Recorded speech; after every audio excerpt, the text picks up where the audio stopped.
You can. Yeah.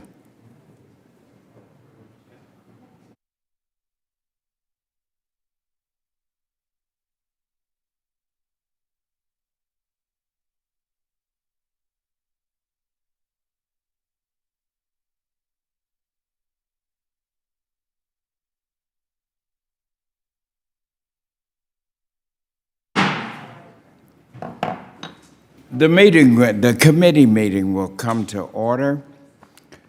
I want to welcome everyone, and I want to thank you for joining us today to have our hearing, which is entitled The Review of the State of the Rural Economy with Agriculture Secretary Tom Vilsack. After brief opening remarks, members will receive testimony from our witness today, and then the hearing will be open to questions. Without objection, the chair may recess the committee, subject to the call of the chair at any point during this hearing.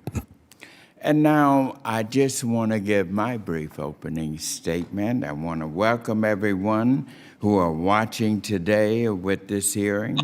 And I would like to start by, first of all, extending a warm greeting to my dear friend, Secretary Vilsack. And we're delighted to have you with us today, Secretary. Now, a key function of our House Agriculture Committee is to conduct oversight and ensure that the executive branch is implementing congressionally authorized programs as they are attended. One other thing, the Secretary has a hard stop at 2 p.m. And also, when we return after our work period, we will begin to take up the 2023 Farm Bill. Secretary, with that, we're going to hear from our ranking member with any opening remarks he has. Well, Chairman, thank you very much. Mr. Secretary, good to see you. Welcome to Capitol Hill. Glad to have you here. Mr. Chairman, thanks for holding today's hearing, and thank you, Secretary Vilsack, for traveling to Washington, D.C. to join us. This committee is well overdue for a general audience with you, and I want to mention in advance that I appreciate your willingness to appear before us to respond to each member's questions and concerns. Mr. Secretary, I was pleased and hopeful when President Biden asked you to join his team. Your experience during the President Obama's administration and, quite frankly, the years in between was appreciated, and like that of your predecessor, would continue to cultivate and execute the policies necessary to make rural America thrive. But as I travel the country, those who produce the food, the fiber, and the energy that keeps this country running are telling me a different story. Unfortunately, I'm also seeing it firsthand throughout my home state of Pennsylvania. You know, President Biden has fostered an agenda that's kind of rife with executive overreach and regulatory uncertainty and a far-left ideology that just doesn't align with the hardworking men and women who enrich our nation and our world. Mr. Secretary, our constituents want a government that works for them as an advocate for their businesses, their products, and their livelihoods. And I'll tell you at this stage, folks do not believe this administration's in their corner. Farmers, ranchers, and foresters and consumers are battling significant supply chain disruptions and rising energy and input costs, increasing inflation, and long-standing labor shortages. And these strains exacerbate the ongoing challenges of production agriculture. As you know, Mr. Secretary, our communities are looking for solutions, and they don't need onerous federal regulatory burdens and mounds of new red tape from WOTUS and NEPA to controversial livestock rules and other regulatory action. That's what they and we are witnessing. You know, our nation's ability to provide its citizens in the world with the safest, most affordable, and abundant food and fiber supply is our fundamental mandate. And I know all of us in both parties realize and are motivated by this tremendous responsibility. Unfortunately, there remains a disconnect between our shared mandate and what's coming out of Washington. In Congress, trillions in ideological new spending was contemplated and signed into law when instead we needed targeted fixes to supply chain bottlenecks and labor shortages. And now it appears further funding is under discussion that fails to address the frail Biden economy, including the massive labor shortfalls.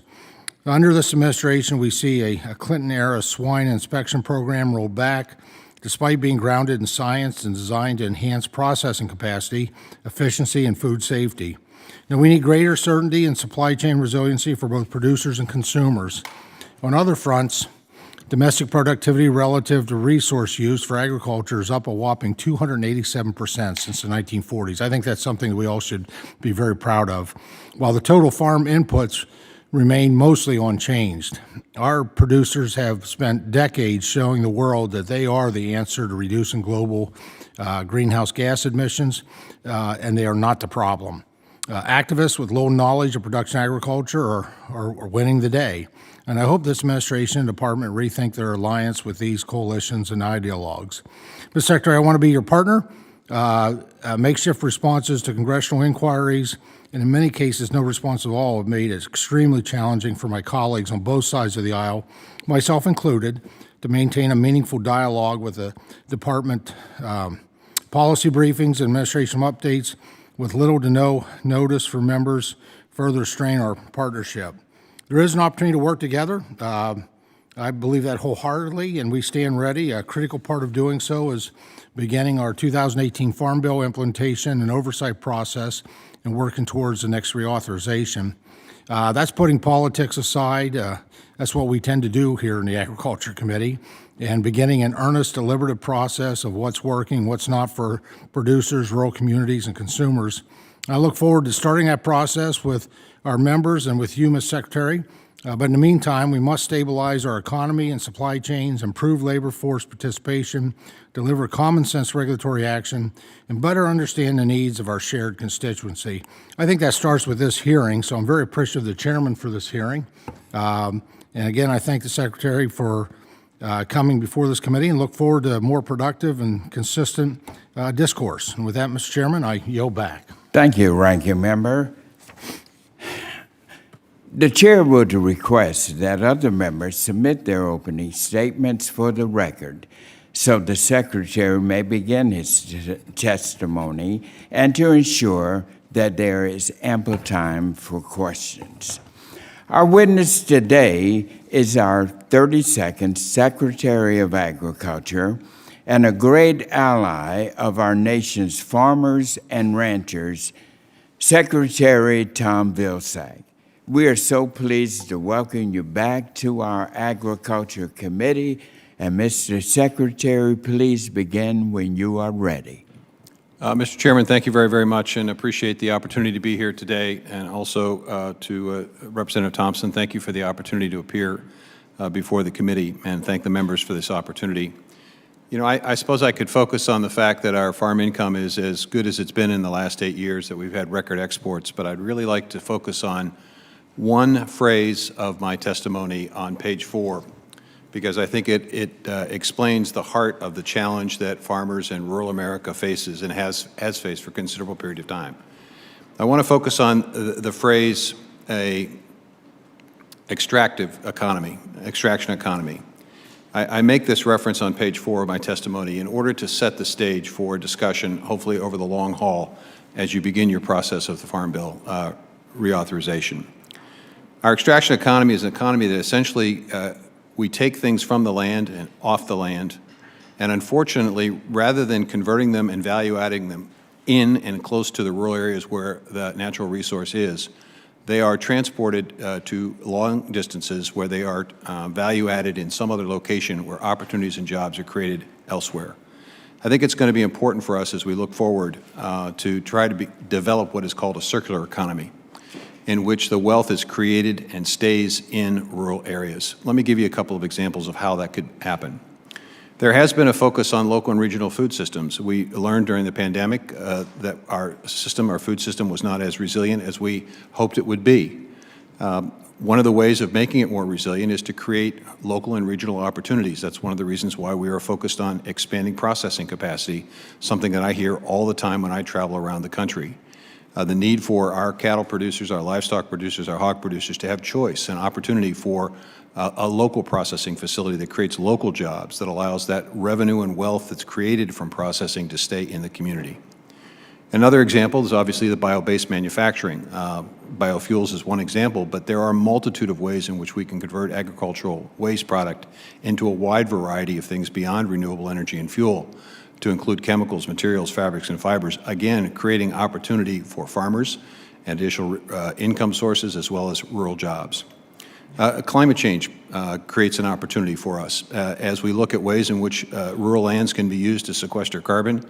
As we embrace climate-smart agricultural practices, it opens up a whole new vista of opportunity for farmers to essentially be paid for the carbon sequestration that they are currently doing and will do in the future. These are all examples of a circular economy where the wealth basically stays, the opportunity is created, the jobs are created in rural areas.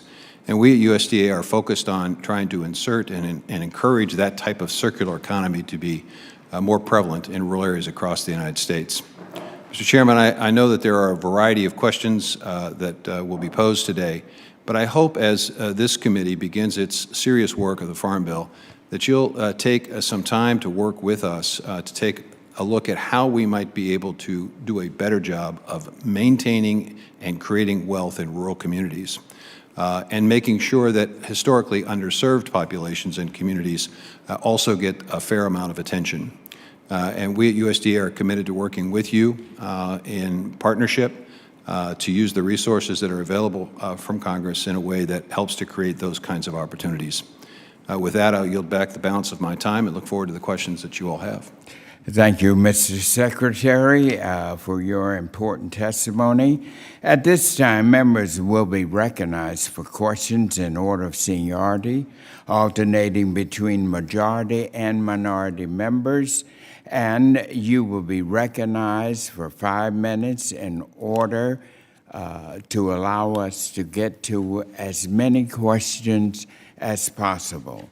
And I will certainly hold each member to that strict 5 minutes because I want to be able to make sure every member has a chance to ask the Secretary questions.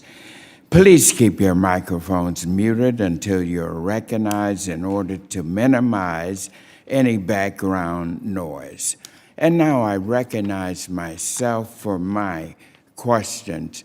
Mr. Secretary, as you may know, our cotton industry is suffering in a very particular area with our cotton merchandisers, and they have had great impact and effect from our COVID-19 crisis.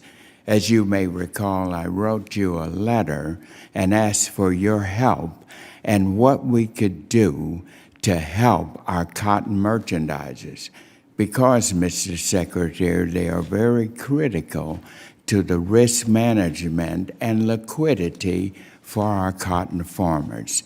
So, Mr. Secretary, I want to help them. I know you two too.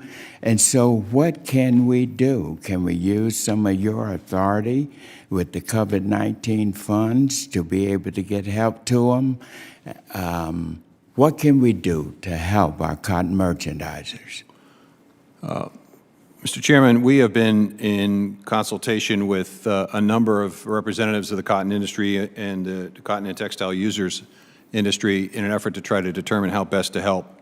The FSA is in part drafting a notice of funds availability that we hope to be able to make available sometime in the early spring. That would provide some additional resources, and we're trying to structure this in a way based on our conversations with the industry to be able to provide some assistance and help to the industry. This is one of many programs that we have inserted and adopted as a result of the resources that have been made available under the American Rescue Plan and under the CARES Act and a variety of pandemic assistance programs designed to make sure that we have a significant amount of effort at USDA to provide assistance and help to those who were not adequately helped in the previous administration with these resources. Thank you for that. And now I would like to recognize the ranking member for his questions. Thank you, Mr. Chairman. Mr. Secretary, thanks again. Really appreciate you being here. Mr. Secretary, as you know, and I know this is an issue important to you, dairy has long been a priority of mine, and it's also our largest commodity in Pennsylvania. And as I talk with dairy farmers actually all across this country, I know it's important throughout our dairy states. Now, I'm glad that dairy stakeholders are having serious discussions about the potential reforms to the federal milk marketing order system. And I think the system has long needed some improvements for dairy farmers. I don't think we can keep doing what we have been doing, expect different results when you look at the attrition, the loss of dairy farms. But the COVID-19 pandemic has really put a spotlight on some of those deficiencies. Now, conversations are still going on within the industry to reach consensus, which I think is critically important. But can you comment or commit your department will work with us and the dairy sector to help this process along? Representative, thanks very much for the question. And certainly, I hear, as you have heard, concerns about the marketing order. And I think it is important and necessary for the dairy industry to develop a consensus opinion. I think as you travel around the country and as I do, what you hear in Pennsylvania may be a little different than what you hear in Vermont, maybe a little different what you hear in Idaho, maybe a little bit different in New Mexico, and certainly different what you hear in California in terms of the needs of this industry. But I think that the industry is serious about this effort, and we will work collaboratively with the industry to try to improve. That's one of the reasons why we recently announced the supplemental dairy margin assistance, the dairy payment through the Pandemic Market Voluntary Assistance Program, and why we created the dairy donation program. We're trying to find ways to use the existing tools to provide help to this industry. I do think, there is the consensus is out there, maybe not on exactly what to do, but there's a need for change. And that's helpful. To be able to bring people together. And so I look forward to working with you in that arena. Mr. Secretary, in March of 2021, you made reference in a press release to gaps and disparities at USDA concerning COVID relief. And in statements with the press since then, you've implied that funding in many program areas has been disproportionate or skewed upon by race. And that same phrase, gaps and disparities, was in your written testimony today. Now, following your initial press statement last year, my staff reached out to USDA numerous times requesting to see the data that supports that comment, a consistent comment you've used. And after no response, I wrote to you personally asking for a response to these inquiries. And this week, and 9 months after first engaging on this issue, my office received a letter acknowledging this request. The response I received, though, was merely a regurgitation of pre-existing USDA press releases that I already had in hand, and not the data I sought, which is disappointing. The timeline of the response is equally disappointing. So, Mr. Secretary, I know that we both agree that this plague has been devastating to all stakeholders and communities. And this committee has a responsibility to meet the needs of all producers that require us to work together. And that does require us to work together. I look forward to us doing better. I believe this also highlights the need for increased oversight, Mr. Chairman, from this committee, not only on the Farm Bill implementation, but also the COVID relief. And I hope to see a greater responsiveness from our USDA partners. I think we're all part of a great farm team, and when we're working together, every American family benefits, and the rural economy benefits. And so I'm hopeful that we can work in a more responsive and just a better way going forward. Well, Congressman, I think what I said and what I intended was to focus on the fact that the existing assistance under the Trump administration was focused in a number of geographic areas and a number of commodities. And I think a recent GAO study suggested exactly that. And that's one of the reasons why we use the resources under the CARES Act and under the pandemic assistance resources to spread out and to try to provide help and assistance to those who hadn't received as much help. Dairy was one area, biofuels, the biofuels industry is another area. The spot market for hogs, the folks who were selling hogs on the cash market, that's another area. The pandemic needs of specialty crops, that's another area. So we made an effort to try to make sure that we were providing assistance and help in a comprehensive way as opposed to focusing in on a specific geographic or commodity specific area. Right. I think that data would just be helpful, you know, to be. Gentleman's time has expired.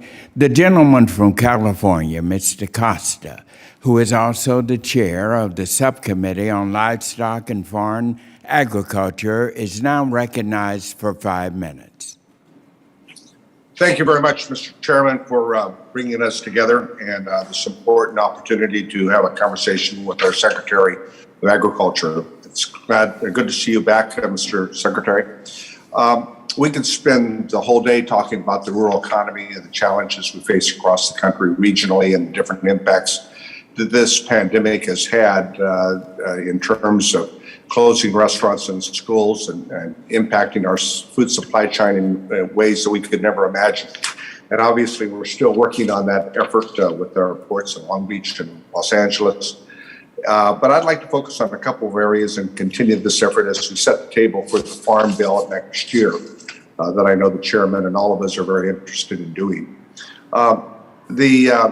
We touched upon the effort of the challenges regionally of milk production. And by the way, I want to commend you and Ambassador Tai on that resolution with Canada on the recent decision that was made. That's helpful, I believe, to ensure we have a level playing field with our neighbors to the north.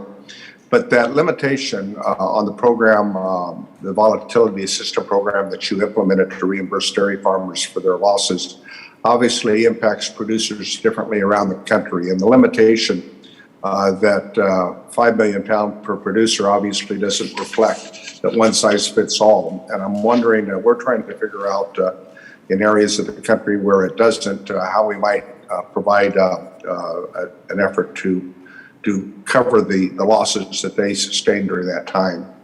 Mr. Secretary, you care to comment? Congressman, the reason why we established that limitation was the fact that during the course of the previous administration, the way in which COVID relief was provided and helped as it relates to the food box program resulted in a somewhat of a distortion in the market that created a situation where there was a significant difference between Class 1 and Class 3, and many producers, many small producers were hurt. And so this was designed to provide assistance and help to the small producers that were hurt because of that circumstance. I'm happy to work, and we did work and are working on a variety of other ways to help this dairy industry across the board, and be happy to work with you on any ideas or thoughts that you have to provide assistance and help to the dairy industry. Good. We'll follow up on that. The trade issues, as you and I have discussed before, are critical to American agriculture, as well as California agriculture, the #1 ag state in the nation. 44% of California's agricultural production is exported. And I'm wondering, as we look toward having a level playing field, not only with our consumers that we export to Asia, but also to Europe as well. And I'm wondering what kind of oversight the department intends to follow with regards to the new agreement we have with the U.S., Mexican, Canadian agreement. Well, you alluded to the fact that we supported the U.S. Trade Representative's office in connection with the Canadian dairy situation. Certainly pleased to see that that tariff rate quota will be implemented in the way in which it was intended. We are working with our colleagues and our friends in Mexico on a variety of issues, not the least of which is glyphosate, biotech approvals for corn, the ability for us to be able to continue to sell corn for feed into Mexico. Received assurances from the Mexican Secretary Villalobos that in fact will continue to take place. So there is ongoing conversations. I've probably spoken to the Secretary of Mexico at least 6 times, 7 times since I took office, and I've had a number of responses and communications with my Canadian counterpart as well. So there is a constant effort to ensure enforcement, and this is really designed to provide to create a sense of trust about trade agreements, not just in Mexico and Canada, but also in China. We obviously have some unfinished business with reference to Phase 1, and we continue to press China to increase their purchases and also to address many of the important... Do you believe China's kept their commitments under the previous agreement? No. Ag purchase? They're $13 billion short on purchases, and there are 7 key areas where they have yet to perform. Biotech approvals, DDG sales, tariffs on ethanol, a variety of other sorts. We'll follow up on them. My time's running out. I just want to commend your efforts because you and I talked about it on forestry and the horrific fires and our ability to manage our forests in a way that really we have been neglecting. And we want to support your efforts there. There's a lot to be done. This 10-year program that you unveiled earlier this week is something that we want to work with you on. Gentleman's time has expired. The gentleman from Georgia, Mr. Austin Scott, is recognized now for 5 minutes. Thank you, Mr. Chairman. Secretary Vilsack, I have talked to some of my chemical distributors about the crop protection products. They're telling me that the raw materials are in the country, but the labor shortage is what is creating the backup and the challenges with actually getting the product to the warehouses for the farms. Is that consistent with what you're hearing from the people at the USDA? Well, we are certainly concerned about the lack of truck drivers, which is why we're working with the Department of Labor and encouraged by their efforts to create an apprenticeship program and to speed up the process to get people behind the wheel and to work with states to issue CDL licenses as quickly as possible. So it is an area that we're concerned about. I think they're talking about shortages in labor at the manufacturing as well as the trucking shortages and other things. Well, It does concern me that in many cases I feel like people don't recognize how important the timeliness is with regard to the application of crop protection and crop promotion fertilizer products to get the yields that our farmers depend on and we all depend on for our food supply in this country. And so I hope you and USDA will stay on the Department of Transportation, making sure that they understand, and the Department of Labor, and making sure they understand that when we have to have these crop protection products in the field, putting it on 2 or 3 weeks late doesn't work. You were given an additional $10 billion this past fall for disaster assistance for extreme weather in 2020 and 2021. Can you give us an update or any details on where the distribution of those funds stands? Yes. Let's talk about the $750 million that was allocated for the livestock industry. We're going to take a look at a process by which we can use existing data from the livestock forage program to facilitate payments, and the hope is that those payments will be made to livestock producers sometime this spring.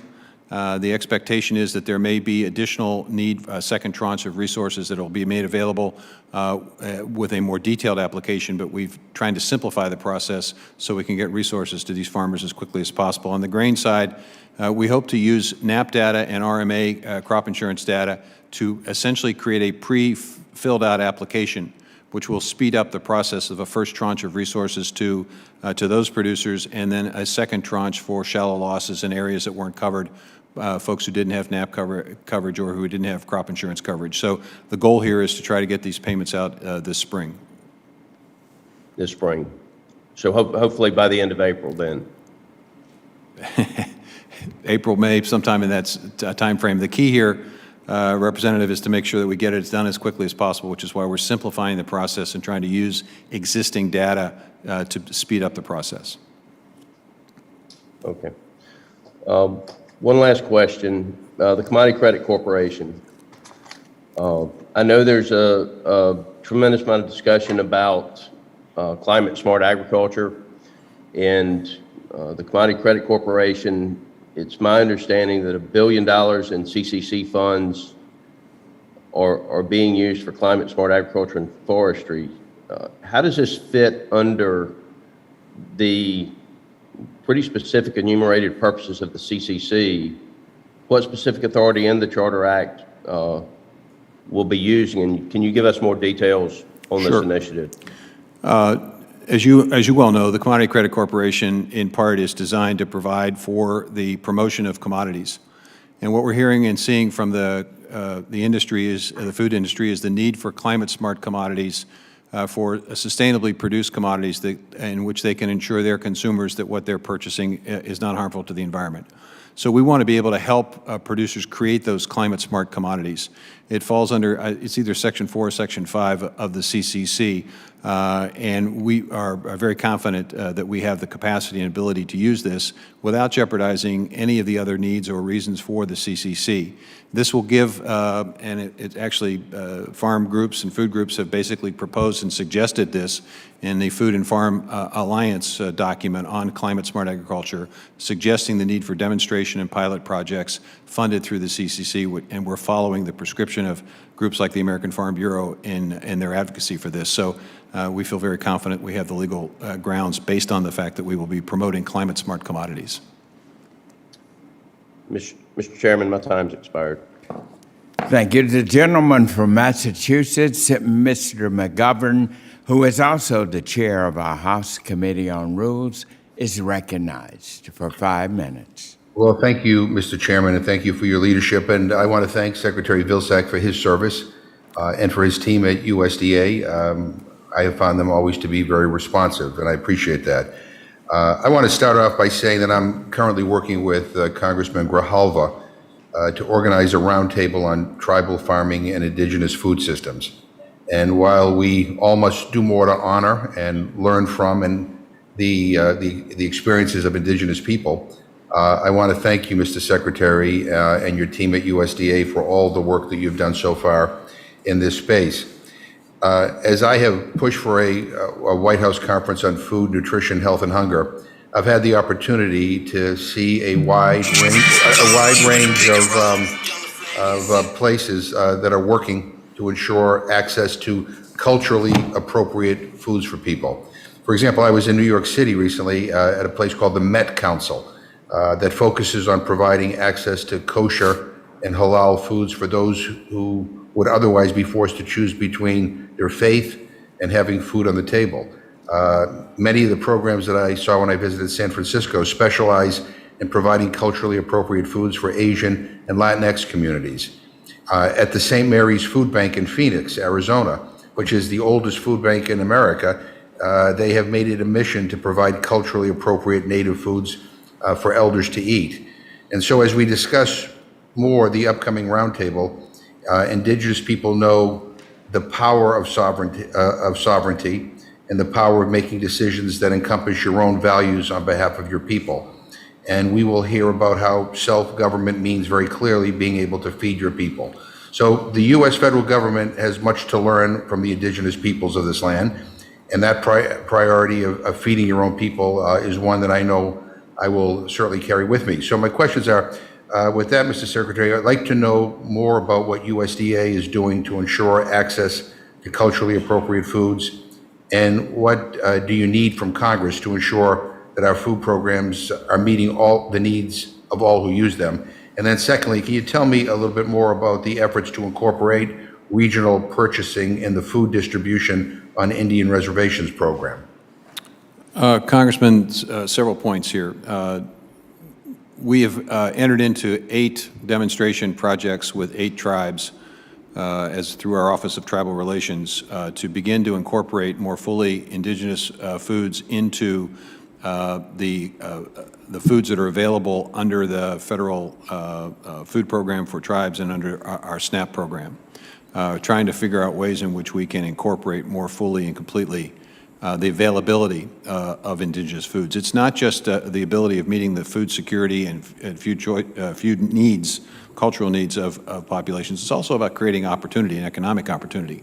And to the extent that you create a local and regional food system, one that is designed to produce those culturally appropriate foods, you are also creating jobs. And you are creating what I referred to earlier as that circular economy. And we are continuing to work with tribes to try to do more of this. I would say one of the challenges in this space we are also trying to address and that is the fractionated ownership of land, particularly in tribal areas, as well as African American farmers. And this is an issue that we're trying to address with the heirs property rule that we instituted. There's roughly $120 million that's going to be made available for a sort of a revolving loan fund that will create the opportunity for people to consolidate a land title, which in turn will allow them to exercise and to be able to access resources from USDA. And so these are integrated parts. In terms of what Congress can do, obviously one thing you can do is to have a budget. That's the first thing we'd like to see, because that would allow us the ability to have sufficient resources to be able to provide the technical assistance that is needed to institute many of these programs. And in the general question about more access to more culturally appropriate foods, which seems to be an issue that I hear a lot about, as I mentioned my visit to New York City with the Met Council, is the USDA doing anything to try to address that issue? Well, one of the things we're trying to do is to make sure that we have available processing capacity that creates that culturally appropriate food. And as we look at the various programs that we've announced recently to try to expand capacity and expand competition, we bear in mind that part of those resources need to be done to make sure that the kosher and halal foods are available and that they are produced and processed in the appropriate way. Well, thank you. I look forward to working with Gentleman's you. time has expired. The gentleman from Tennessee, Mr. Desjardins, is recognized for 5 minutes. Thank you, Mr. Chairman. Secretary Vilsack, it's great to see you here again. Last time we spoke, I introduced you to the issue of the black vultures, which apparently we're going to be talking about some more again this year because it's getting worse again, but that's not what I want to focus on today. Obviously, protecting the health and safety of USDA employees and farmers, customers is of critical importance. However, as it stands today, farmers are not getting an acceptable level of service from FSA field offices that they deserve. Before COVID, farmers were able to come to the office at a time convenient for them on their often strict schedules, but now they're having a hard time getting an appointment at all. Meanwhile, sign up for crop year 2022 programs is imminent. When do you expect USDA field offices to return to normal operating levels? Well, Congressman, you and I have obviously a difference of opinion on this because we keep track of the level of work that's being done at Farm Service agencies to try to see whether or not the pandemic has negatively impacted the ability to get work done. And in fact, as we see, we're continuing to work at pre-pandemic levels. Let me give you a sense of this. In FY21, those folks at the Farm Service Agency did 21,833 direct loans, 7,218 guaranteed loans, 12,244 ownership loans, 12,528 operating loans, and 4,270 micro loans. I mean, there was a lot of work done in addition to CRP, in addition to over $7 billion of pandemic assistance provided. So the work is getting done. It's getting done because folks are working online, they're working with email, they're working on the phones, and they're working in offices. We're going to I would just say we're going to be happy. We have the largest Farm Bureau office in the country in my district in Columbia, Tennessee, and this question came directly from them. So maybe I'll have someone from your staff, if you don't mind, get in touch with Tennessee Farm Bureau because they're saying that people don't have access to the FSA office, and a lot of it's staffing issues due to the COVID restrictions and vaccination mandates, and I think supposedly there was about 80-some% compliance, 88% compliance, but those were people who'd gotten one vaccine. What is the current status? Are people going to still be restricted from going to work if they're not fully vaccinated? Even the CDC, I think yesterday, said that natural immunity was more effective against Delta than the vaccine. So we're in a changing process. This whole process of the vaccine has kind of mutated as we've gone along, and I think we need to get up with the times. Main Street businesses are getting back and running. You're saying that the work's getting done, but that's not what we're seeing in Tennessee. Well, there were a lot of loans and a lot of activities done. Let me just simply say that 88%, almost 89% of our employees are vaccinated. The compliance rate, With 97%. one vaccine, though, correct? I'm answering your question, sir. 97% of the workforce actually is either vaccinated or has requested an accommodation, and we're working through those accommodations. If they continue to work when they request an accommodation, they just simply have to be masked, they have to have social distancing and things of that nature. So 97% of the workforce is currently covered, and we're working through the remainder of the workforce, encouraging them to either get vaccinated or to request an accommodation, and they still have time to do that. Okay, well, my understanding was the USDA had the highest number of exemption requests in all the agencies, but that those won't be available. So I'm getting double information here from what you're telling me. You're saying that's not the case? That's not the case. Okay, well, that's good to know, because the main thing is, at least in Tennessee, I don't know about my colleagues, but they are having issues getting appointments with FSA, so we'd hope that could be addressed. Let me finish. The farmers and ranchers feel like the EPA and this administration are attacking them. From not defending the Trump WOTUS definition to revoking tolerances of approved crop protection tools and skyrocketing input costs.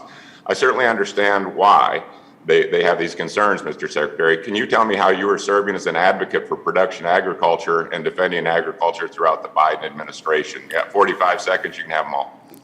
Thank you. Encouraging the EPA to do what they are currently doing, which is to reach out to farm groups and farmers across the country to listen to concerns that they may have about the implementation and formation of the rule. And I appreciate the relationship that I have with Administrator Reagan on that score. And we're also taking a look at ways in which we at USDA can provide help and assistance once the rules are determined in terms of providing assistance and help through our conservation programs to make sure that folks are in compliance.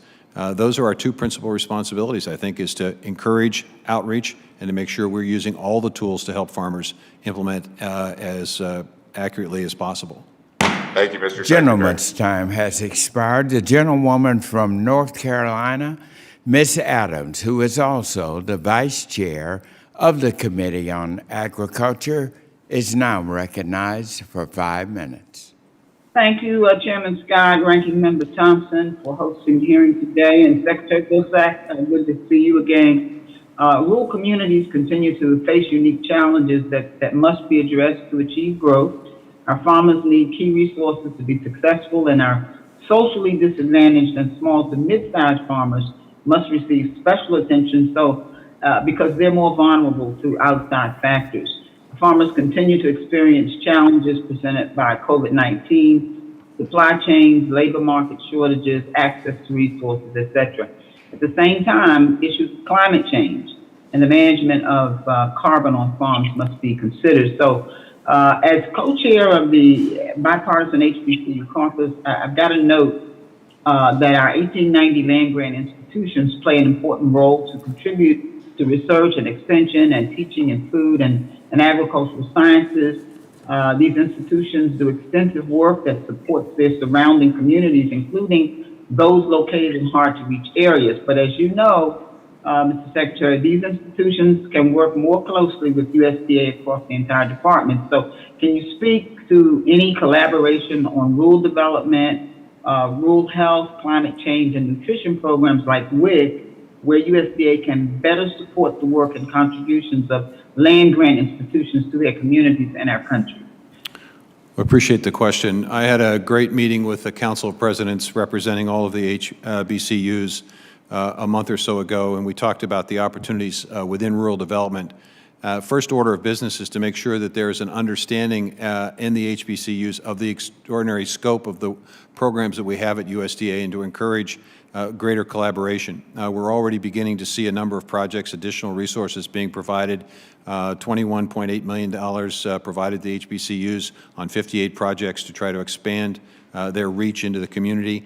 We'll continue to look at 2501 funding. We continue to look at ways in which we can encourage both HBCUs and other cooperators to be able to provide the technical assistance and connection between underserved communities and underserved producers and USDA. We recently announced $75 million of resource under the American Rescue Plan to create that bridge, that connection between producers and the USDA. and we look for expansion of that cooperative effort. Our NRCS just recently announced a $50 million initiative, over 118 cooperators now being contracted to provide information and assistance in terms of conservation programs. Our RMA spending several $1 million to expand outreach so people understand the wide range of crop insurance tools that are available. So there's a concerted effort here to make sure that we're doing a better job of connecting, and certainly HBCUs are at the center of it. Thank you, sir. I helped author the Centers for Excellence in the 2018 Farm Bill. It's important that we work to ensure their success. But broadly speaking, how can NEFA, NFIA, better support land-grant institutions as it relates to Centers of Excellence? We recently announced an Ag Center of Excellence, Ag Business Innovation Center, $2 million commitment for that purpose, and we're also seeing additional resources requested in the budget to be able to expand centers of excellence at HBCU. So that work continues. It is somewhat dependent on our ability to get the 22 budget through the process.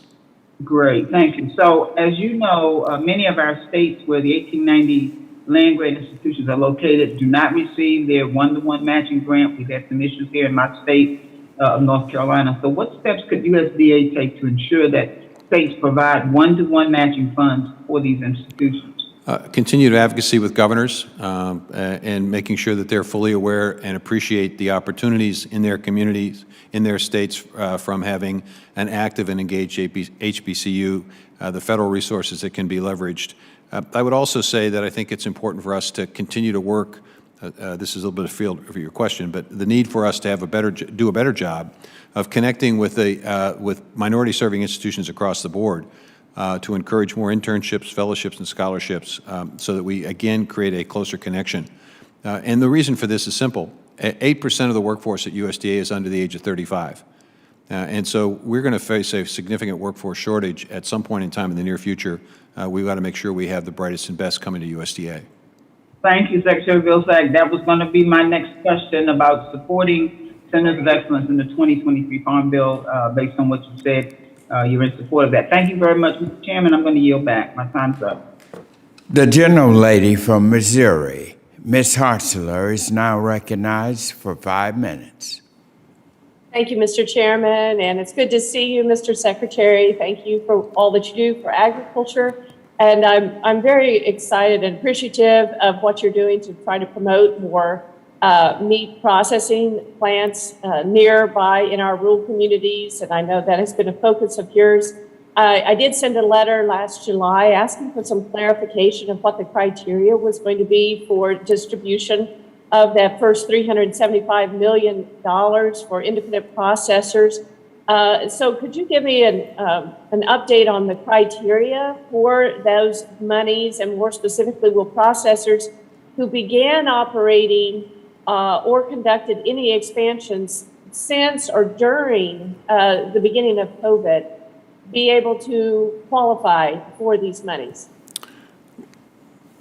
We provided some additional resources for existing facilities to expand under our loan guarantee program that was announced several weeks ago. In addition, as you mentioned, the grant program is going to be broken down into 2 tranches. The first $150 million is going to be made available. We hope the framework of that and the structure of that will be disclosed in the next few weeks. And it is designed primarily to jumpstart projects that are ready to go, that are shovel-ready. They just need a little encouragement. They could be an expansion of an existing facility, or they could be new construction. Either one will qualify. And the hope is that we get 10, 15, 20 projects that are funded through that process. And then in the summer, another $225 million of grant resource and $275 million of additional low-interest financing will become available. That will also be available for both existing facilities wishing to expand and for new facilities. And the goal here, I think, is to make sure that we are are addressing the wide array and range of needs from very, very small processing operations to mid-sized operations. We're hopeful that we see farmer-owned cooperatives take a look at the possibility of accessing some of these resources so that we expand capacity and obviously competition. And the belief is that when we do that, producers will benefit, and so will consumers.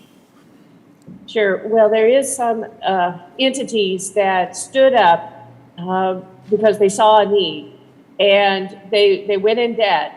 And now they can't qualify because they're already up and running. They're not expanding. They started from fresh. But I would encourage you, maybe we could talk offline, to not forget those people who put everything on the line and went to the bank and mortgaged everything in order to stand up a plant. But now they don't qualify, and just because of the timing. So anyway, I would appreciate it if we could talk further about that. And we don't leave anybody out who has stood up and really tried to help in that regard. There is some also recent news regarding, and it's exciting, that there's a successful transplant of a heart from a genetically engineered pig into a human. And that is something, certainly an advancement that we can be pleased about with biotechnology. But unfortunately, it's also a stark reminder of the lack of a clear path to commercialization for animal biotechnology products intended for agriculture rather than medical purposes. For example, the University of Missouri in my district has been a leader in developing a PRRS-resistant hogs. And because of the current process and jurisdictional mayhem between USDA and the FDA, this technology is not yet available for producers, and yet China and other countries are moving forward very rapidly to get to this point, but we already have that technology. So, Mr. Secretary, as we move closer to having a confirmed FDA commissioner, how do you plan to engage with your counterparts at HHS to finalize the work started on the advanced notice of proposed rulemaking and related MOU on the genetically engineered animals? Well, Congresswoman, we actually thought we had done that work with a signed MOU, but there is some indication from the FDA and Department of Health and Human Services that they don't believe that there was authority for the folks who signed that on behalf of FDA. So we obviously would, as soon as the FDA commissioner is confirmed, we will work very closely with that individual to make sure that there is ongoing discussions and negotiations to complete that MOU. We understand and appreciate the necessity of having clarity, and we're anxious to have that. That's good. That'd be great. Reuters reported that the Biden administration is considering lowering the 2022 ethanol blender mandate because below the proposed $15 billion gallons, potentially hamstringing the biofuels industry. Are you aware of these reports, and do you agree that cutting biofuel blending would only serve current rural communities? The gentlelady's time has expired. Mr. Secretary, you may follow up. I would just mention that the biofuel levels for 2022 are the highest in the history of the program, which indicates a trajectory of growth. And in addition, the Department of Agriculture is providing $700 million of additional assistance to the biofuel industry to encourage it to get it through the pandemic situation, as well as $100 billion to expand access to higher blends. So I think I can make the case that this is an industry that administration that is supporting this industry, along with the 65 waivers that were denied by the EPA that might very well have been granted during the previous administration. The gentlewoman from Connecticut, Ms. Hayes, who is also the chairman of the Subcommittee on Nutrition Oversight, Department Operations, is recognized now for 5 minutes. Good morning, Mr. Chair, and thank you, Secretary Vilsack, for being here today. The first thing I'd like to discuss is food access in rural areas through the SNAP online purchasing pilot. Since the creation of the pilot program in 2019 and the onset of the COVID-19 pandemic, SNAP online purchasing has expanded into 48 states and over 75 SNAP retailers. In Connecticut, SNAP recipients can buy groceries online through 5 different grocery stores, though none are small independent businesses. However, the eligibility to actually utilize the program is not equitable across the country. Although most states have a SNAP online purchasing retailers, the retailers do not always serve all zip codes within a state. According to a 2019 study, online purchasing and delivery services were available to only 31% of census tracts considered in rural food deserts. In comparison, online food purchasing and delivery services were available in 94% of census tracts considered urban food deserts.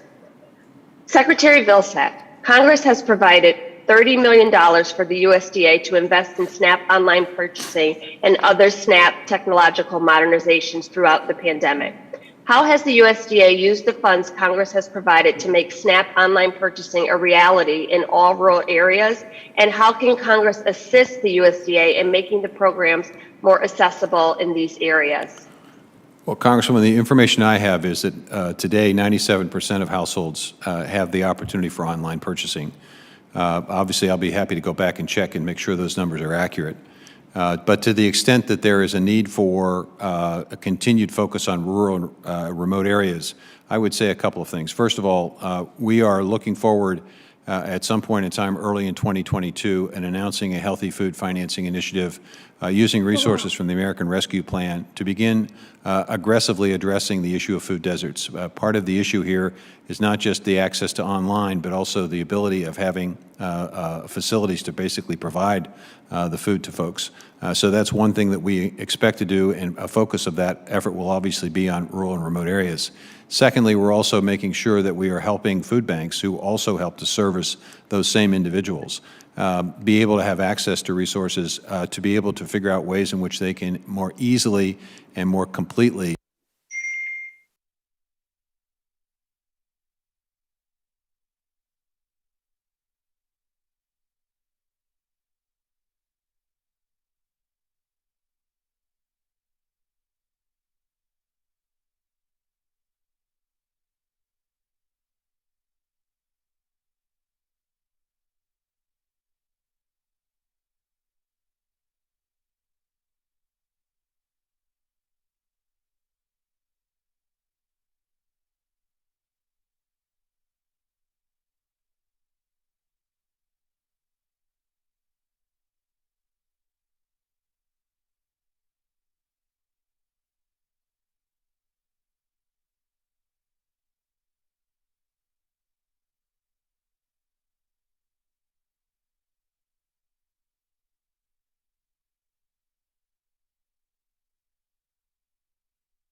Dana's letting people know too.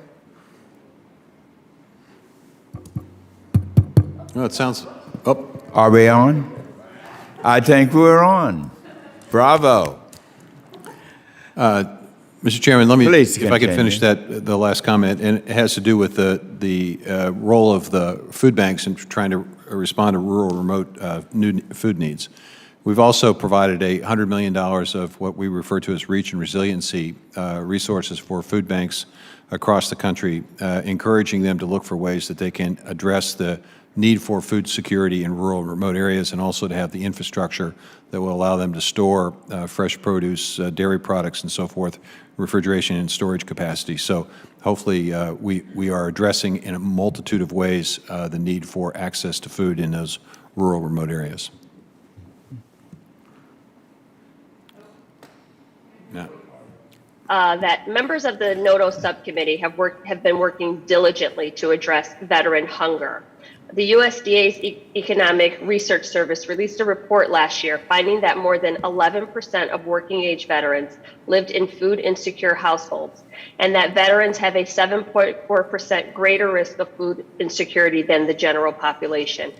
To address this deeply concerning reality, how is the USDA working with the VA to target food assistance to veterans?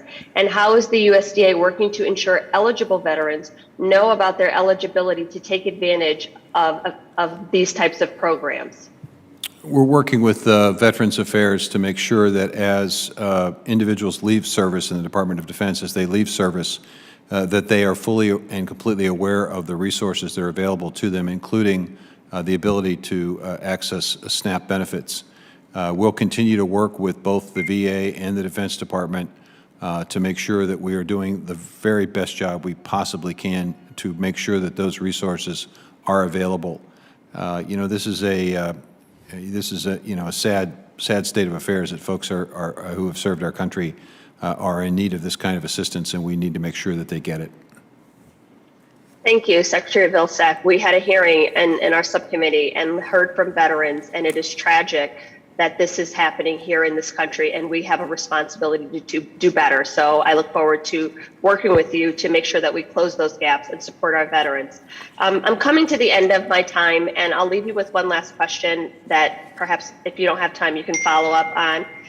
Between 2016 and 2020, the number of full-time employees at the USDA decreased from nearly 94,900 to approximately 86,400. Has this decrease affected USDA's ability to communicate with states and producers about new programs and the process to participate in them? And how can Congress assist USDA in ensuring you have adequate staffing levels that you need to take on the responsibilities we have tasked you with, especially as we work towards this upcoming Farm Bill? I think one of the areas where we have dealt with the decline of workforce is in the Natural Resource Conservation Service and in our Forest Service, and our ability to maintain. The lady's time has expired. The gentleman from Illinois, Mr. Davis, is now recognized for 5 minutes. Thank you, Chairman Scott and Ranking Member Thompson for holding this hearing, and also to my friend Secretary Vilsack for coming to testify again today. It's great to see you.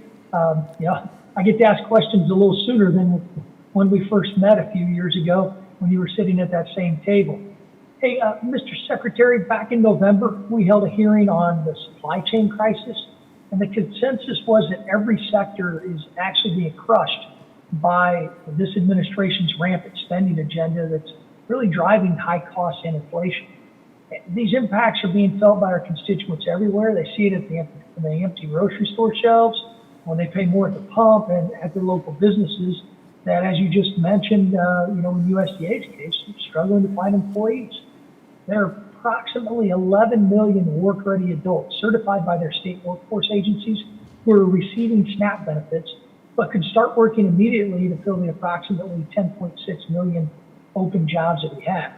We've got an entire untapped workforce that could be moving products, stocking shelves, and filling jobs, but that's if we prioritize employment and training programs to train these individuals. We could immediately solve a huge piece of the puzzle in our supply chain crisis. Mr. Secretary, I know the administration has issued several funding announcements to address the supply chain crisis, but how can we get America back to work after 2 years of paying people to stay home? I had a little hard time understanding the question, but I think I'll try to respond to it. One of the things that we are doing is obviously individual states have the ability to make decisions concerning the administration of SNAP and the ability to encourage folks who are able-bodied to get back into the workforce. Some states have exercised that power. Other states are still in the process of deciding whether to exercise that power. So part of this is I think, it's important for states to analyze their current circumstance and make a decision about what to do. In the meantime, I think we're looking at ways in which we can provide help and assistance at USDA. One of the areas that we're concerned about, frankly, is the fact that there are agricultural products that are available and ready for export, but for whatever reason, there are empty containers that are leaving our ports because shippers are making the decision that it's less It's more profitable for them to have empty containers moved back to Asia than it is to fill them with agricultural products. So we're looking for ways in which we can utilize resources to fill those containers. Now, as we do, I think that's going to create opportunities not only for agriculture, but potentially for additional job efforts. Nobody anticipated, I don't think, Congressman, the number of people who made the life decision to retire. This obviously is a challenge, and it's one that we're going to have to take a look at creatively to try to address.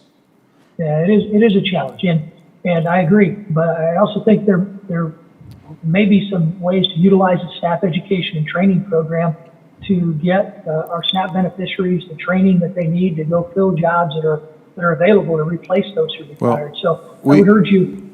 I'm sorry. We just passed we just finished a rule on improving the employment and training under the SNAP program, and it's important to talk about this because, again, it's states' responsibility to take the resources that we're providing them, millions of dollars. In many cases, states don't spend those resources, and that's unfortunate. And in many cases, they don't do a particularly good job. They know who the SNAP beneficiaries are, and they know where the workforce needs are.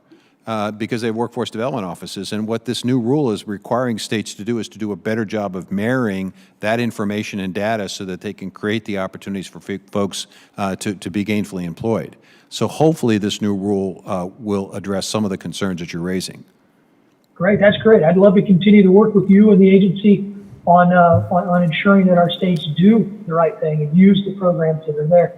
I don't have a lot of time left, Mr. Secretary. I do want to make sure, obviously, prioritizing higher blends of ethanol and biodiesel fuels, we believe are going to help reduce emissions and help lower prices at the pump.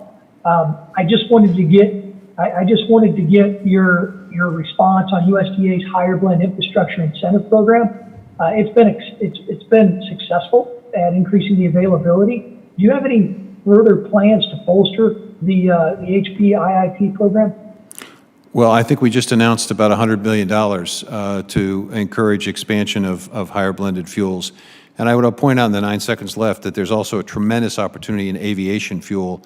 The Grand Challenge that was recently announced creates a tremendous opportunity for the biofuel industry for expansion.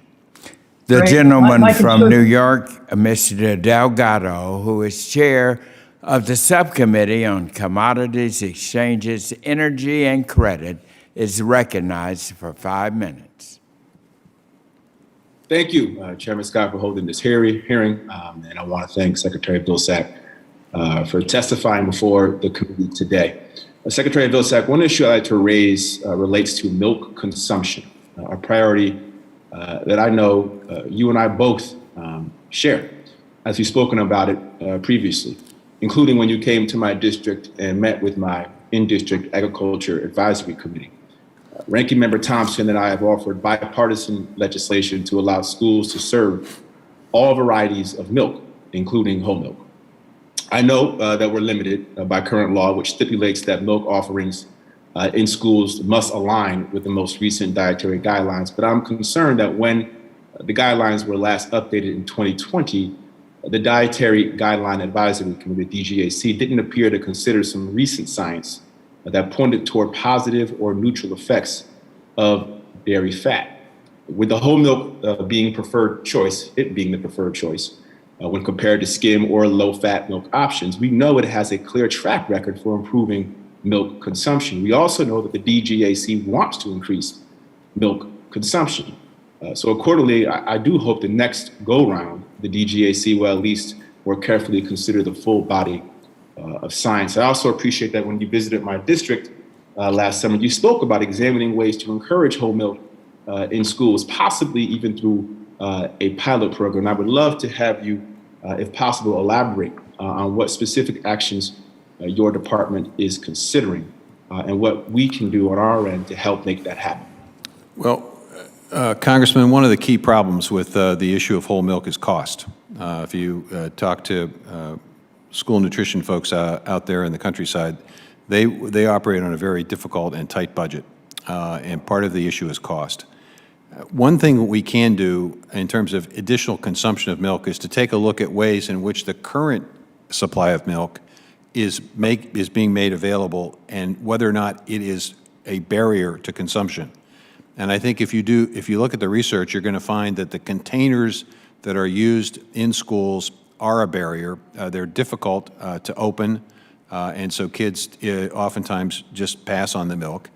Oftentimes, the temperature of the milk's not what it needs to be. So we're looking at ways in which we can provide resources to schools to basically create a way in which the milk can be distributed at a very cold temperature and in containers that are less cumbersome as a way of increasing milk consumption. I would point out that while milk consumption is down in this country, dairy consumption is not down, it's actually up. We may not drink as much as we used to, but we certainly eat more than we used to in terms of cheese and yogurt and things of that nature. And we've instituted those products into the school lunch and school breakfast programs.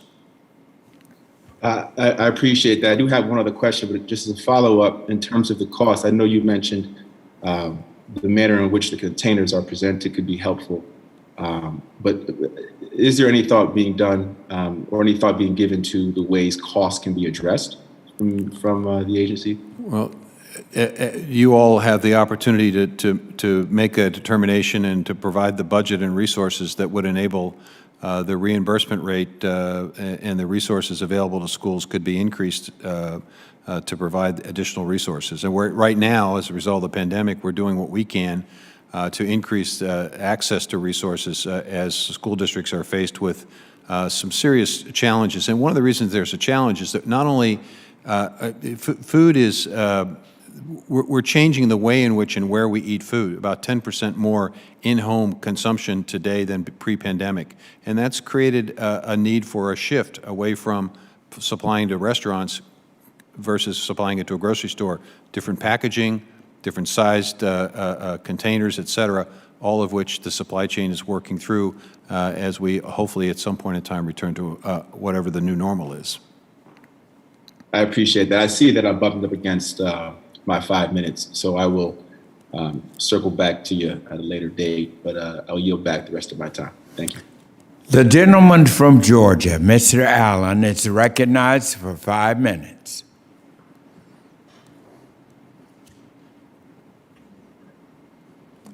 Mr. Allen, you may want to unmute. There we go. Can you hear me okay? Yes, I can. Great. Thank you, Mr. Chairman, and thank you, Mr. Secretary. We've been wanting to hear from you. We're almost a year into this administration, and we've been wanting to hear from you, particularly now that, you know, we're a nation in crisis. I mean, you go to the gas pump, you may get gas, you may not. Of course, we know we got a war on fossil fuel. We also seem to have a war on agriculture. We got, in my district, we've got farmers trying to export cotton, peanuts, pecans, you name it, and we can't get containers loaded to, for whatever reason, China and their situation, containers are going back empty. So we've got just crisis after crisis after crisis on the supply chain issue, and I'm sure you're going to hear a lot more about that. One issue that is specific to my district is, as you're aware, the EPA banned the food tolerance of a critical pesticide, chlorpyrifos, right now, EPA's decision is in conflict with actually USDA has pointed out that our science supports the continued safe use of this chemical. Typically, in these situations, USDA would go to OMB, and there would be some kind of ruling there. Where are we with the situation on this particular chemical, and what are you doing about it? This is a good question, Congressman, and I will tell you that we have ongoing conversations and discussions with EPA. I don't know that we've necessarily reached a consensus, but those discussions are ongoing. Well, you know, we're getting close to planting season here, so there's a sense of urgency, as you might might understand. As far as as far as the situation with the the cost of food at the grocery store. I'm getting hammered with that in the district. Where are we with that, and what are you doing as far as investigative work, and what might happen to relieve some of that pressure? Well, I think there are a couple of, I mean, first of all, there's been in some of the areas where we've seen increased prices, the good news is there's been some deceleration in the last couple of months. Hopefully that continues. Meat in particular has gone down just a bit. This is basically strong demand, and as I indicated earlier, strong demand globally and nationally. And essentially we're changing our patterns of how we eat and where we eat. And the supply chain is in the process of adjusting to the fact we're eating more at home and less out in restaurants. We are trying to address the issue of ports by encouraging longer hours at the ports. I mentioned the efforts to try to get more drivers in trucks with apprenticeship programs and CDL licensing being issued. We've got pop-up ports that are being encouraged to create movement of those containers and getting them into the stream of commerce. We're continuing to look for ways in which we can provide help and assistance to families that are struggling. That's why we have the SNAP program and the review of the Thrifty Food program. That's why we provided additional assistance to schools in the form of additional cash as well as additional food products that we're purchasing. We've got the summer EBT program and encouraging states to again apply for or to provide their plans. So there's a variety of things we're doing to try to help folks through this difficult period while we're trying to balance supply and demand. Also, recent attacks on our packaging industries. Of course, we talk, you're taking action as far as the meat industry, but our chicken folks are very concerned about production as far as line speeds and things like that. And obviously, have you been have you been on the front lines and talked to these folks about the issues they're dealing with? Obviously, workforce. I mean, we got workforce problems in agriculture. I got about 18 seconds. Tell me what you're doing there. Well, we're working through, on the pork side, a federal case that basically denied our rule. We're working with 9 entities, 9 businesses. 5 have applied for a waiver. We're in the process of reviewing those waivers. We've created a waiver system. On the poultry side, we've asked for the court to remand the litigation back to USDA so we can try to create a similar waiver process in the poultry area. So we are focused on that. The gentleman's time has expired. The gentleman from Illinois, Mr. Rush, is recognized for 5 minutes. I want to thank you, Mr. Chairman, for this hearing. Secretary Vilsack, I'm so delighted that you once again are with us here today before this committee, and I want you to know that I really appreciate your continued commitment to working with me and the other members of this committee. Mr. Secretary, we really want to work with you. We really do, and I'm delighted that this feeling is mutually felt. I recently mentioned you that there's too much misunused potential agriculturally in my city of Chicago and its immediately surrounding areas. Chicago was at one time, and it still is, a hub for railroads that connect our nation for the purposes of agriculture. It is indeed the place where there's a lot of vacant properties, vacant land that could be used specifically for vertical farming. Mr. Secretary, I think that I might have shared with you that for decades, Chicago was the nation's flour capital, the pickle capital, and the lettuce capital for our nation, and celery capital for our nation. And I think that once again, Chicago has the potential to be significant in the agricultural sector. With that said, Mr. Secretary, I want to discuss the prognosis for black farmers under your leadership. As you well know, our nation's black farmers are in a desperate need of assistance. In 1920, there was almost 1 million black farmers, of which my grandfather was one, according to accounting for 14% of farmers at that particular time. In 2017, there were less than 50,000 black farmers, making up only 1.4% of the farming population. Mr. Secretary, without action, this situation will only get worse. It was recently reported that direct loan applications are significantly more likely to be rejected for black farmers than for white farmers. And even when approved, the loans for the black farmers are far less than loans for white farmers. Moreover, black farmers all too often still feel as though they are unwelcome in these local USDA field offices. I know that you are working hard, your department is working hard at your direction to reverse these injustices once and for all. And my question to you, Mr. Secretary, is will you please outline exactly how USDA is working to help minority farmers and particularly black farmers? Congressman, thank you very much for the question. When I saw the statistics concerning the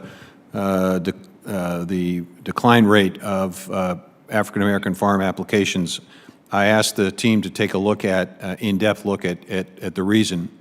And what we found was that oftentimes, in some cases, the application was withdrawn. In some cases, the application was incomplete. In some cases, the application just simply didn't have the cash flow that made sense. A lot of different reasons. But I think the fundamental concern and the fundamental challenge is that folks do not have the technical assistance to be able to understand precisely how to access USDA programs.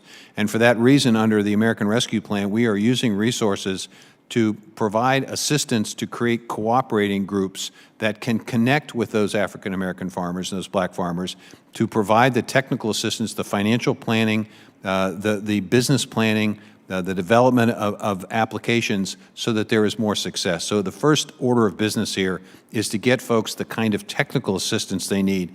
And the USDA has expanded significantly efforts in that regard, and we're going to continue to expand efforts.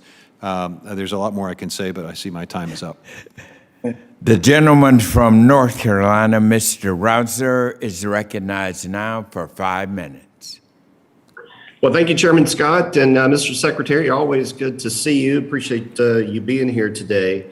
I want to follow up on this inflation aspect. Certainly, supply and demand is obviously a key component, but government policy, particularly bad government policy, affects supply and demand. Lack of labor is a big issue. When you pay folks not to work, that exacerbates that problem. Excessive spending that's not needed. You got too many dollars facing too few goods. The easy money policies of the Fed, your restriction of oil and natural gas development in this country, all that plays a part in this inflation crisis that we're seeing. And, I note that the administration and you went after the meat and poultry industry pretty strong not long ago. And I know also that the administration is pursuing additional GIPSA rules on these industries, which will only further drive risk, which increases cost, which increases inflation for consumers. And so I just really push back on these new GIPSA rules as strongly as I possibly can. and note that multiple Congresses have rejected these proposals in the past. Are you still intent on moving forward with these, given the inflation crisis that we have in this country? Well, Congressman, I don't think the GIPSA rules are connected to inflation. I think the strong demand that we're seeing in a growing economy, an economy that's growing at a record rate, is in part a response. Let me just simply say about GIPSA, farmers deserve a fair shake in the marketplace, and they don't get a fair shake. They do not get a fair shake in the marketplace. Poultry producers are not given a fair shake in the tournament system. It's not transparent. They have very little rights. They have the rug pulled out from them on multiple occasions. Terrible stories of investments that they make only to find that the integrator basically pulls business from them. So this is about fundamental fairness. It's about giving farmers a fair shake. And you know what? I think that's the department's business. That's our role, is to make sure that we're giving farmers a fair shake, number one. Number two, it's important to expand capacity. When 85% of beef processing is in the hands of 4 companies, when 70% of pork processing is in the hands of 4 companies, when over 50% of poultry processing is in the hands of 4 companies, it's simply too concentrated. There's not enough capacity, and there's not enough competition. And frankly, if we had more competition, we'd give consumers choice. And if consumers have choice, I guarantee you that's also going to impact and affect price in a positive way. So we're going to continue to do this. Mr. Secretary, new rules and regulations only add to cost and drive further consolidation. It's about fairness. Moving forward here, as you probably know, I hope that you know, Appropriations Subcommittee Chairwoman DeLauro has included a provision in the House-passed fiscal year 22 appropriations bill to reduce line speeds in poultry plants, which all that's going to do is reduce supply. You reduce supply and you have high demand, you're driving up cost. What are we going to do about that? Well, I think it's important for us to understand that there are 3 dynamics here. There's the need for continued farmer productivity and profit. There's a need for worker safety, and there's a need for the processors as well. And the goal here is not necessarily to pit worker safety against farmers' profits or farmer profits against processor. The goal here is to try to figure out how to balance. I think there is a way forward. I think we found this with a pilot program that we've got in the pork industry, where we are encouraging folks to look at worker safety and also to look at line speed. And I think there is a way to find a common ground here. And that is what we're going to try to do, continue to try to do at USDA. I'm encouraged by the fact that 5 of the 9 pork producers are processors are looking for a line speed waiver so that they can have a higher line speed, but at the same time protecting the workers. That seems to me to be the way we ought to approach this. Mr. Secretary, I only have about 20 seconds left. Real quickly, switching gears, African swine fever, I know you're concerned about that, and I'm sure the department's doing everything possible to keep it out of this country. Can you provide us a quick update on that front? Significant investment of time and resources in the Dominican Republic, working with them to put together a plan. Dr. Scheer has spent literally weeks in Dominican Republic. The gentleman's time has expired. And now I recognize the gentlewoman from Ohio, Ms. Brown, for 5 minutes. Thank you, Chairman Scott and Ranking Member Thompson, for holding this hearing. And thank you, Secretary Vilsack, for joining us today to review the state of the rural economy and operations of the Department of Ag. As we all know too well, COVID-19 has taken a heavy toll on many of our communities and deepened the hunger crisis. USDA's Economic Research Service found that while the number of Americans who are food insecure remained level through 2020, hunger increased for Black and Latino families, and the food insecure household rate was significantly higher than the national average, 21.7% versus 10.5%. Unfortunately, the pandemic's impact on hunger was felt quite inequitably. Food insecurity is unconscionable, crippling reality for far too many Americans, and our communities cannot flourish when so many people, especially our students, still lack basic, regular access to nutritious food. That is why I introduced the After School Meals Act my legislation will alleviate hunger amongst the most vulnerable students by enabling schools to provide healthy and nutritious meals to children in after-school care. I'm also a co-lead of Congresswoman Alma Adams' coming legislation that seeks to combat college hunger by providing enrolled students with access to information about SNAP benefits. So my first question is, on September 16, 2015, the federal government announced the U.S. 2030 Food Loss and Waste Reduction Goal, the first federal goal of its kind that seeks to cut food loss and waste in half by the year 2030. What is the USDA doing to advance the United States 2030 food loss and waste reduction goal? We are working with what we refer to as champions, an extended group of industry leaders that are working with us to try to identify ways in which food waste can be reduced.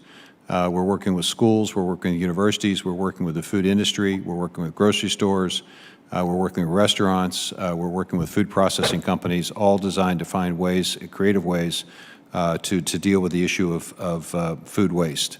Roughly 30% of what we grow and raise in this country is wasted, and it's an unfortunate circumstance and one in which we are very serious about reducing. We are, I think, looking for a set of conferences and webinars in 2022 to raise the awareness of this issue. We're going to take a look at what other countries are doing. I know that there's some innovative and creative opportunities for food waste reduction in Asian countries in particular, so there's an opportunity for us to learn from that as well. Portion sizes are critically important, and we're obviously encouraging folks to, especially in restaurants, to think about that and to give people choices in terms of portion sizes. Thank you so much. My second question is, as mandated by the 2018 Farm Bill, in December 2021, USDA completed a report that assesses the progress of food loss and waste efforts. The report concludes that there is a lack of overall funding for these programs. Can you outline these programs for us? I'm sorry, Congresswoman, which programs? The in the Farm Bill, the USDA completed a report of the progress of food and loss waste effort. There is a lack of overall funding. I understand. Can you outline the issues around the funding for these programs? Well, I'll have a better understanding of that when we utilize a portion of the American Rescue Plan resources to create more incentives and more resources available for food waste efforts. One of the things that we're doing with reference to urban agriculture is expanding the compost opportunity with grants, and there's a potential opportunity for us to significantly increase our investment in compost, which obviously would begin to address food waste.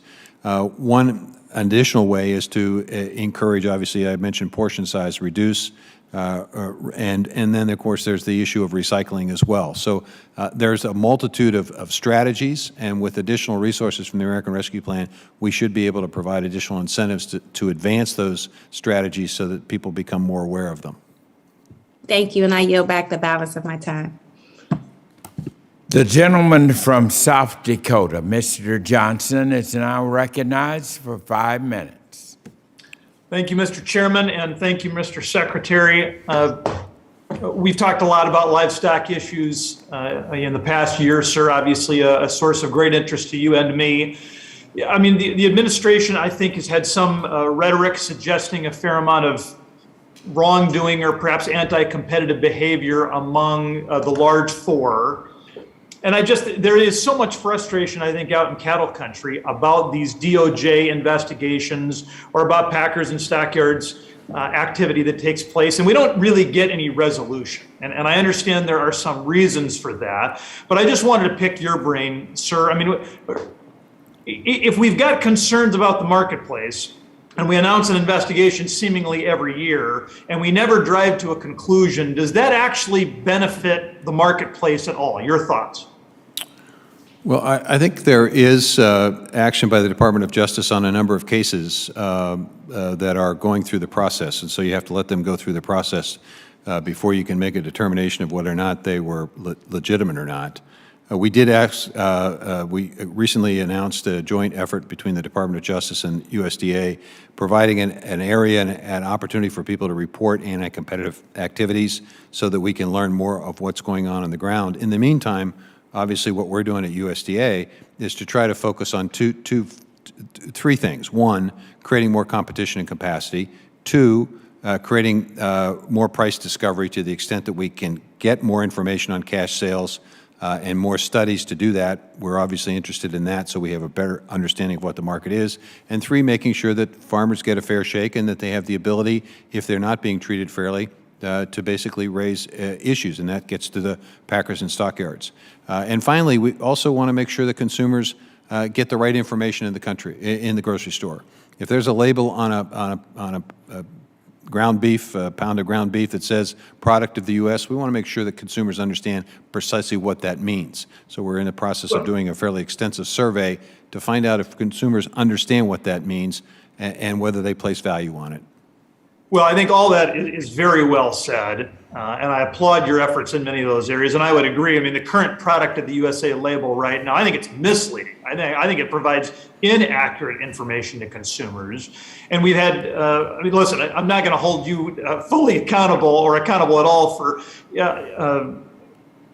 promises the last guy made, but we have heard for years now that we were going to reform the product of the USA, and I hope you can get it done, sir, in a way that maybe others couldn't. I mean, I want to get back to these investigations, though. I mean, and you're right, we need to let them run their course, but, you know, we had USDA conducted an investigation. They released some sort of an interim report long after the Holcomb fire, but it didn't really drive to ground some of these accusations about anti-competitive behavior. Can we expect an update, or what's the status of that investigation? I'll have to get back to you on that, Congressman, because I'm not prepared today to tell you exactly what the status of that is. Be happy to get back to our staff. Will get back to your staff on that. I would say that I've talked to the Attorney General. I think he and his team is very sincere about this. They want to make sure that the playing field is level, and I think we should all be in for that. And I also want to, you mentioned price discovery, just critically important to a functioning marketplace. And I think you're almost certainly aware that last month the House passed out 410 yes votes to 11 no votes, the cattle contract library. I think the White House has done a good job of calling out support for a number of different legislative proposals. Are there any discussions internally with your team, sir, with the White House about doing what you can to see that the cattle contract library also gets through the Senate? It would provide the much-needed transparency you talked about. We're very supportive of that effort, and very supportive of trying to get information so people know what a legitimate contract is and what reasonable contract provisions are. And then finally, sir, we've got, I know that there are concerns about confidentiality with the data that is released currently. I think there is some belief that maybe that those confidentiality issues stand in the way of price discovery. Can there be some flexibility in those provisions going forward? Well, smart enough people ought to be able to figure this out, to be able to get the kind of information you need to make sure that your market is fair, while at the same time making sure that you're not going overboard. And that's the goal here. We will certainly work towards that goal. Looking forward to working with you, sir. Gentleman has Mr. Chairman, with that, I yield back. The gentlewoman from Maine, Ms. Pingree, is recognized for 5 minutes. Thank you very much, Mr. Chair. Thank you for holding this hearing. And Secretary Vilsack, it's wonderful to have you in front of us, and great to hear your answers to all of our questions today. And I want to particularly commend you on speaking as favorably as you did around the issues related to GIPSA, the lack of fairness in the tournament system, line speeds. These are just such critically important issues to address, both for our farmers and also the health and safety of people who work in our production facilities. So thank you for that. But I'll get on to my questions. You know all too well that Danone recently announced that they will be pulling out of the Northeast, terminating the contracts of 89 organic dairy farms in the region, including, unfortunately, 14 farms in Maine. So in response to this, there's been a stakeholder task force that was convened, and they've submitted a list of over 30 recommendations to you last month to both support the farms who are losing their contracts and to ensure the long-term success of the organic dairy sector in our region, which has been so important to our dairy farms.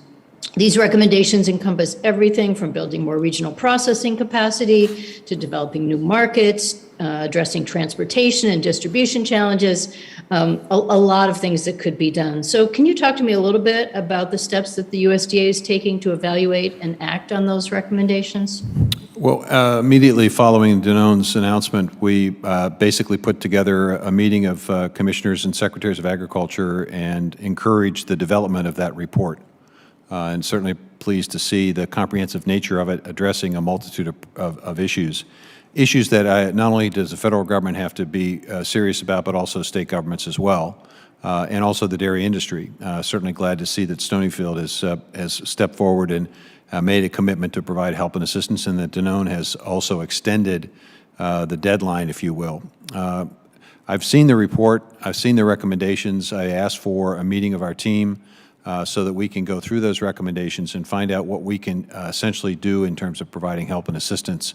I think we'll be able to help on some of the recommendations. I think other recommendations are probably more appropriately done at the state and local level and the industry level, but we will be getting a response back to the task force in the very near future with what we think we are able to do.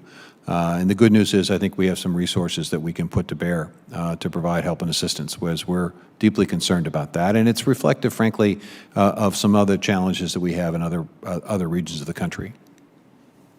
Well, thank you for that. I'm pleased to hear that you're going to come out with some of those responses soon. And I do agree that some of the money that's been made available to deal with the issues that we're dealing with in the supply chain and with farmers around the country should be helpful to this.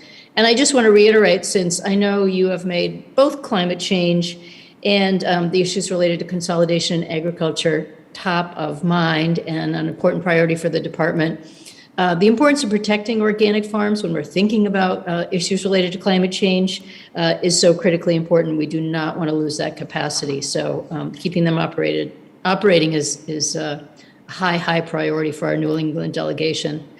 I also wanted to ask you about climate support agriculture. I really appreciated your comments in the testimony about ensuring that the USDA's climate smart agriculture and forestry partnerships will be available to producers of all sides, all methods, all locations, and all types of production, which we care deeply about.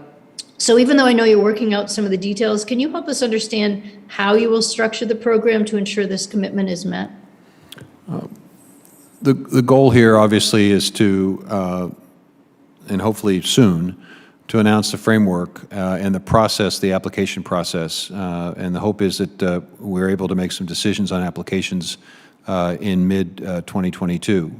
And again, I think we are structuring this in a way that small-sized operators, different types of operations, different production methods will be respected. The geographic challenges will also be addressed, and so it's going to be a concerted effort here to try to respond to all of agriculture's need to participate in this effort and to take full advantage of the resources that are available. And we're going to make sure that underserved producers and underserved communities are also not forgotten in this process. That's the commitment, and I can guarantee you that we will make sure that we live up to that commitment. Great. Well, I really do appreciate the commitment. I know from dealing with so many programs, it's one of the biggest issues we hear from our region to make sure that as we implement these programs, they meet the needs of our farmers. And I am out of time, but I greatly appreciate your time here, and I'll submit a couple other questions for the record. Thank you. The gentleman from Indiana, Mr. Byrd, is recognized for 5 minutes. Thank you, Mr. Chairman, and you and the ranking member for holding this session today. And I want to congratulate the Secretary for serving once again as our Secretary of the U.S. Department of Agriculture, and I really appreciate him being here today. I will say to you, Mr. Secretary, the first part of my comments, you can take a brief breather because you've already answered the question, but I wanted to comment just to reinforce that. And that deals with the biotechnology, because I really think it is going to play a major role in our ability in agriculture to be able to feed the number growing population around the world. And even last fall, Representative Plaskett and I sent a bipartisan letter that was signed by 37 members of the committee to you and the FDA acting administrator, Janet Woodcock, urging the administration to make progress on implementing a more efficient science and risk-based regulatory system that will allow a path to the market for animal biotechnology products. And I was really glad to hear that you are working on a MOA, a memorandum of understanding, and to emphasize the importance of biotechnology. The pig's heart that Representative Hartzler mentioned was going into a human being was somewhat genetically modified to make it less resistant to going, less resistant by human bodies. So I just think that the USDA needs to take a lead in developing a regulatory framework for animal biotechnology, and that encourages agriculture innovation and provides access to valuable new technologies. And one of the things I'm thinking about there, for example, is that we have feed ingredients that we can reduce the methane from cattle by 36%, but yet that has to go through an FDA process rather than the USDA. So that part of my question period deals with reinforcing that idea and so on. If you have comments, you're welcome to make those at this time. And then I do have a question after that. So.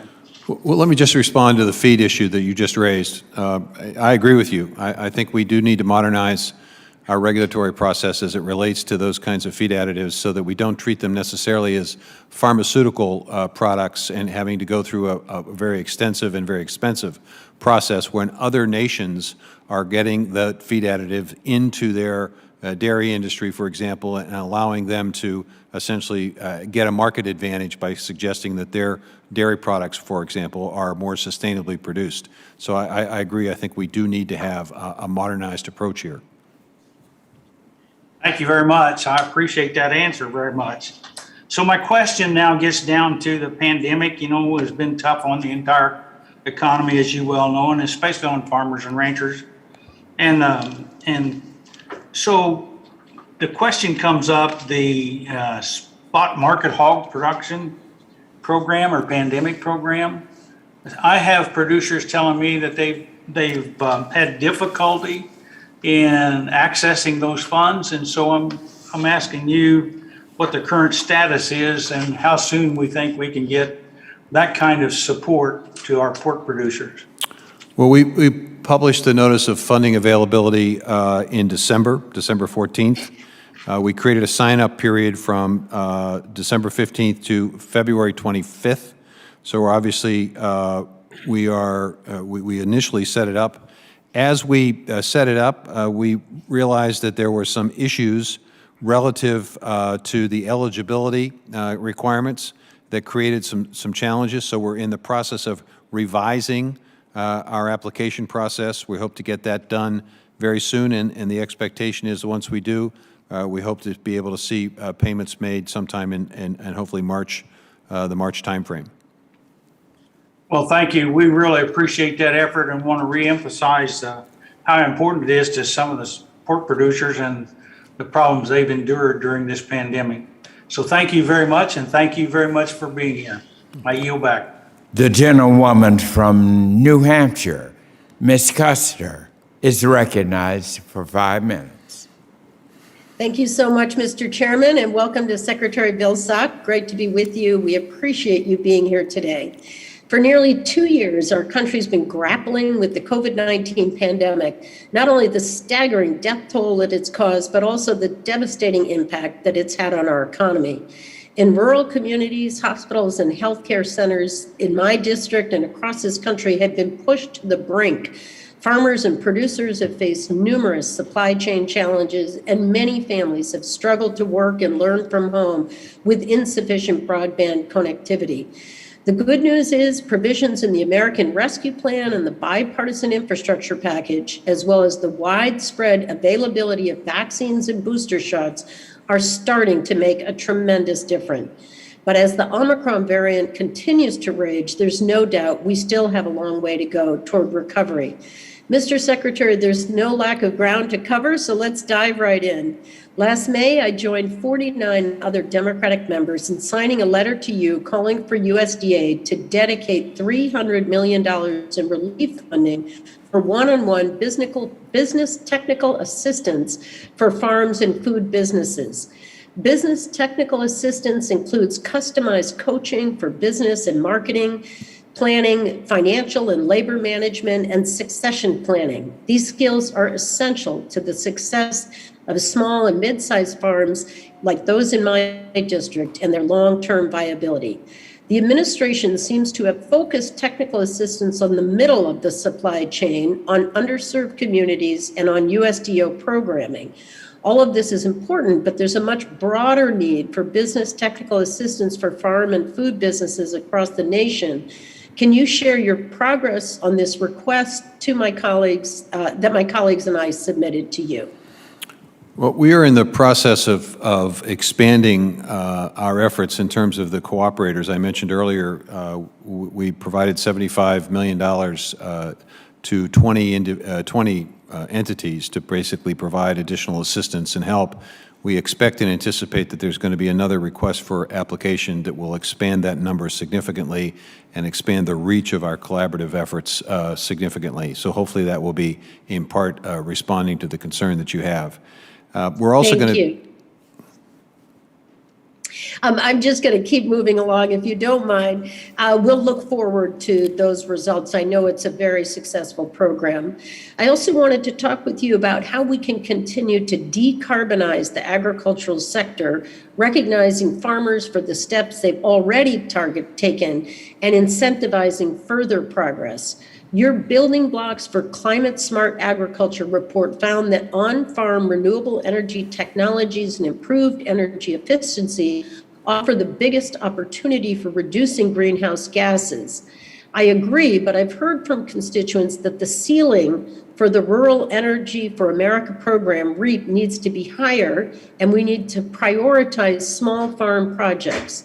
With that in mind, how can USDA and its partners in the federal government help expand on-farm renewable energy use? Well, we'd certainly like to see more resources in the REAP program. It'd be interesting to take a look at the data in terms of who's benefited from REAP. I think you're going to find that several thousand of those grants went to small and mid-sized farming operations to embrace renewable energy and energy efficiency. We're going to continue to work, and obviously the passage of a budget would be helpful because then we'd have a certain amount of funding that we could be sort of assured of getting, and resources and personnel to be able to appropriately administer those programs.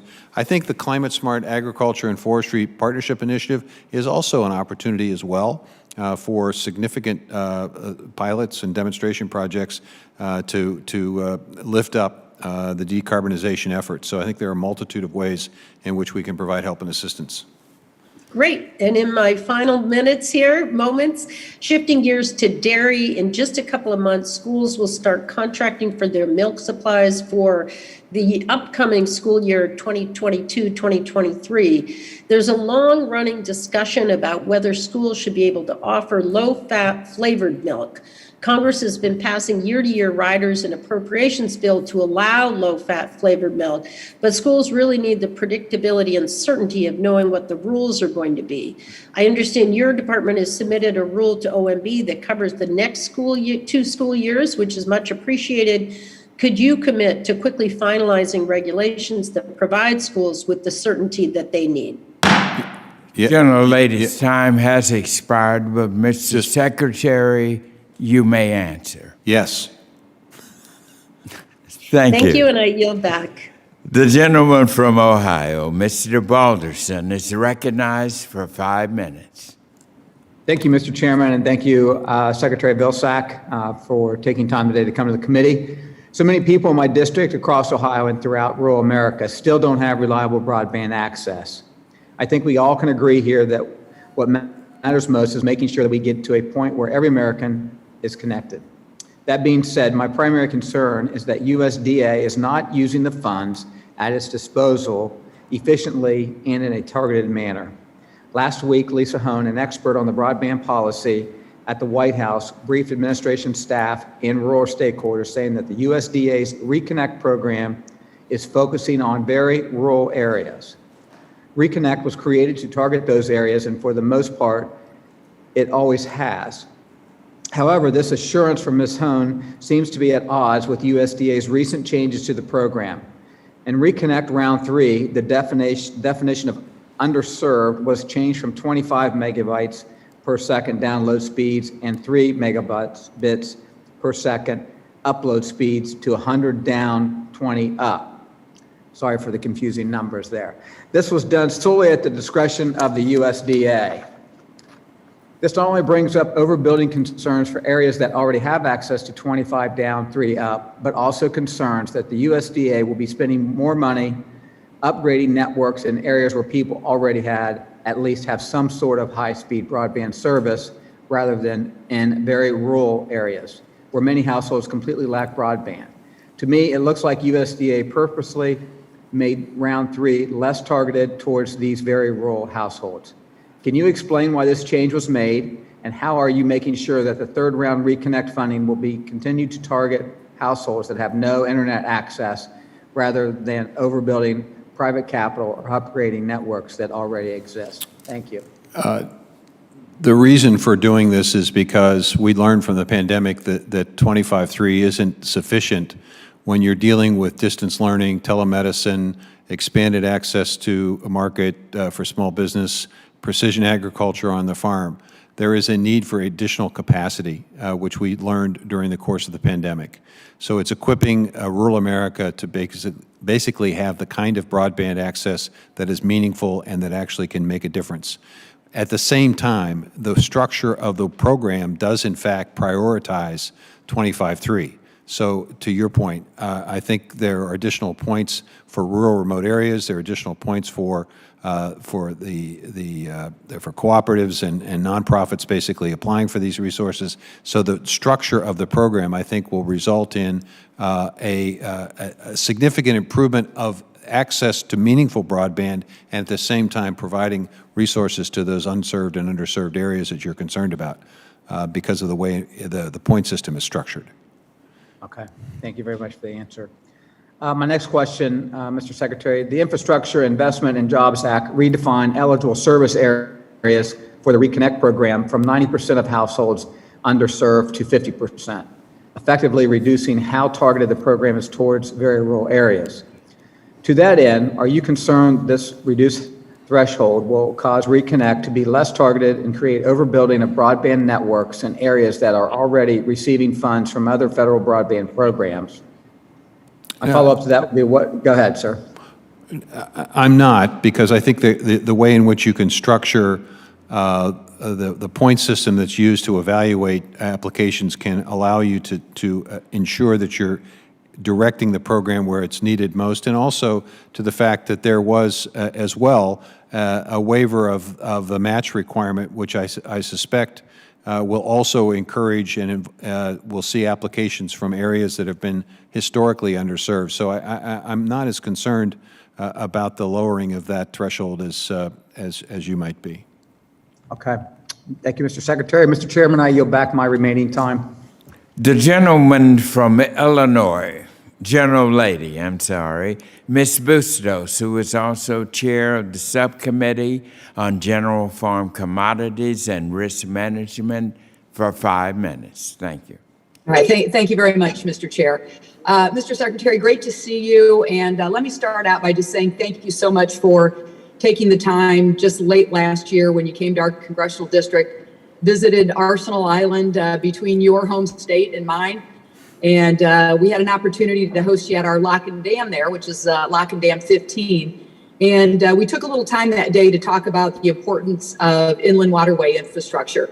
And then just yesterday, I think the Biden administration can take a victory lap, as can you, with the announcement that we have $829 million that are flowing through the Navigation and Ecosystem Sustainability Program, which we call NESP.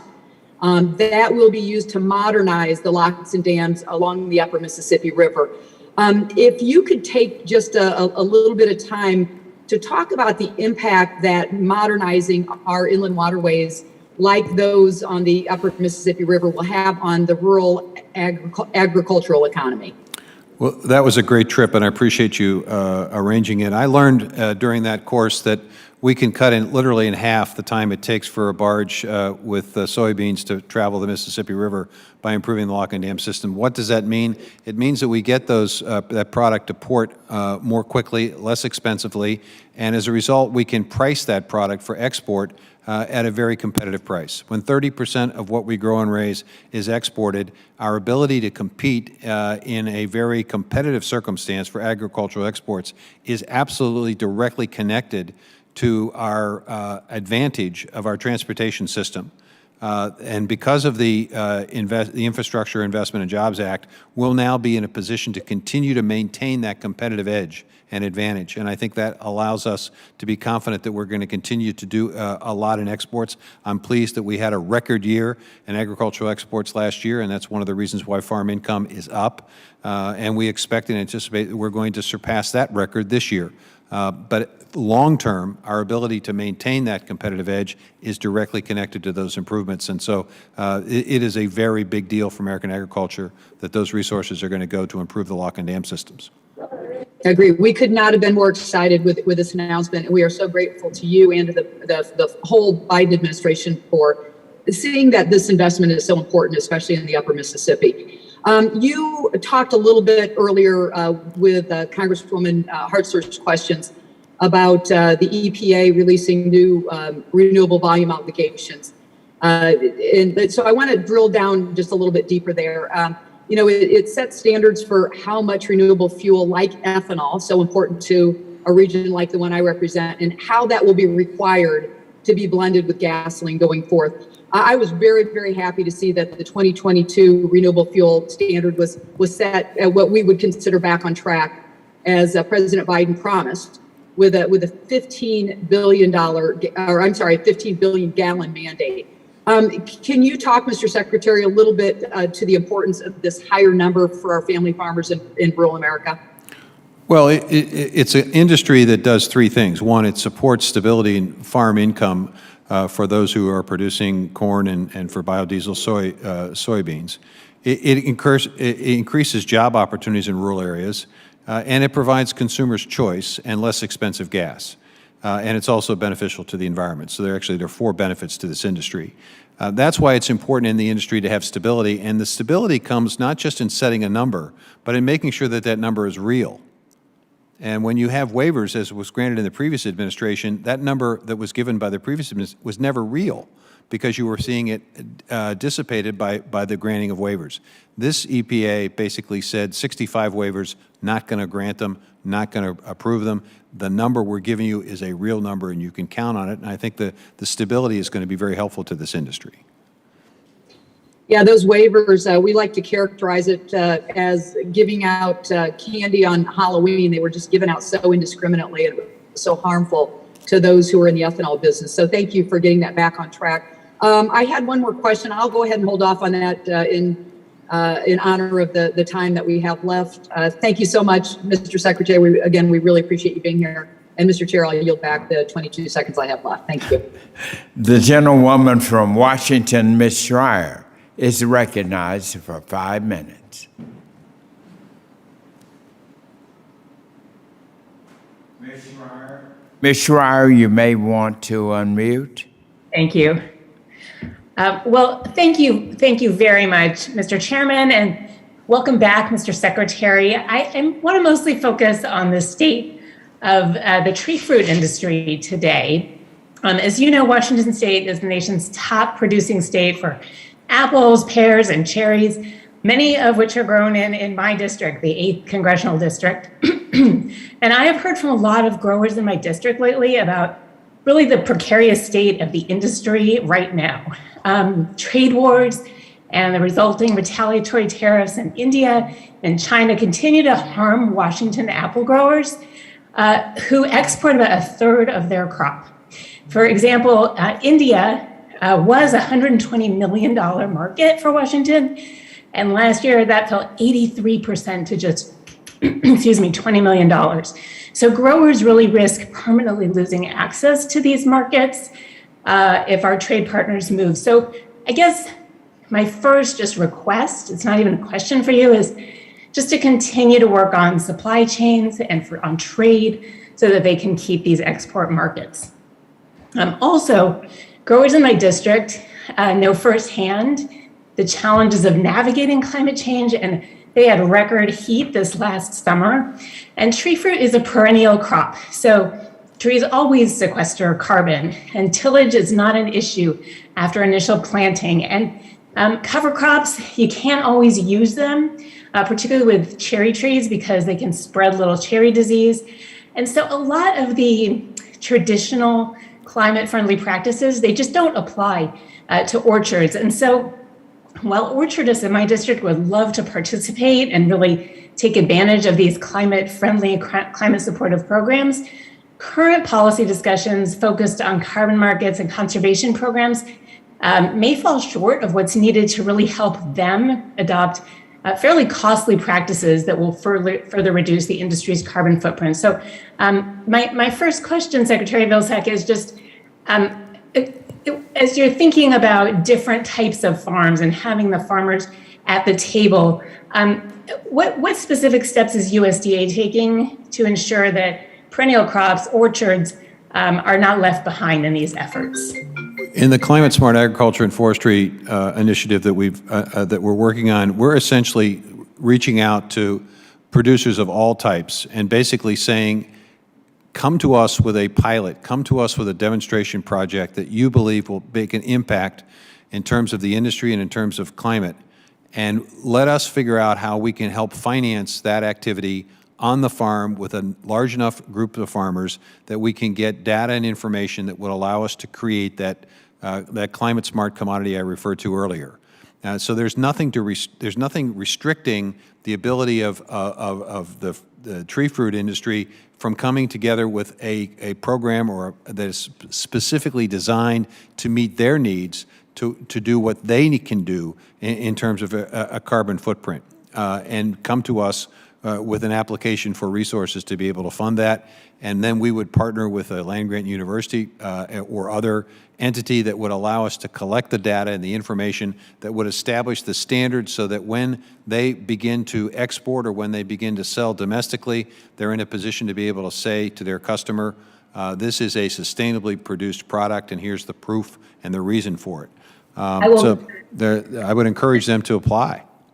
If you wouldn't mind, I'd love to just highlight supply chain. I talked about getting our goods overseas, but I was just at Cranick Dairy in Enumclaw in my district, and they're actually having a lot of trouble getting penicillin and other medications to treat mastitis in their cows. And so I wanted to point out the supply chain in the other direction and having a diversified source for things like the medications that dairy farmers need for their cows. And then I have just a few seconds remaining, but I wanted to note, I've heard a lot from my colleagues about the lack of people in jobs and attributing blame. And I'll tell you that I've spent a lot of time with the business community and the farming community, and I have heard loud and clear from both that we need to take a look at our immigration policy and that they attribute a lot of their inability to find workers to the lack of immigration. So thank you very much, Mr. Secretary. I yield back. I couldn't agree more on the immigration issue. Fix the system. The gentleman from Iowa, Mr. Frenstra, is recognized for 5 minutes. Thank you, Chairman Scott, Ranking Member Thompson, and thank you, Secretary Vilsack. It's always great to see an Iowan in your position. Just got a couple questions. Earlier this month, the USDA announced its action plan for a fairer, more competitive meat supply chain. Of the 4 core strategies, the action plan includes increasing transparency in the cattle market. Mr. Secretary, can you expound on this core strategy and what we may expect from the administration? Well, I think it has to do, as you well know, with transparency, more transparency in terms of the market itself. We have too few cash transactions in the market, so it's very difficult to determine when you have a cash transaction, whether you're getting a fair price or not. So to the extent that we can get more data, more transparency, that's incredibly important. The other aspect of transparency is when there is a contracting relationship between a producer and a processor, that there is a very specific understanding of exactly what this agreement calls for. And what it requires. And that's one of the reasons why we're looking at ways in which we can create more transparency in contracting terms so that people understand and appreciate what's a fair contract and what may not be quite fair to the producer. Good. I'm glad to hear that. I'd love to work with you on that. Pivoting to broadband, I have a question about the Reconnect program.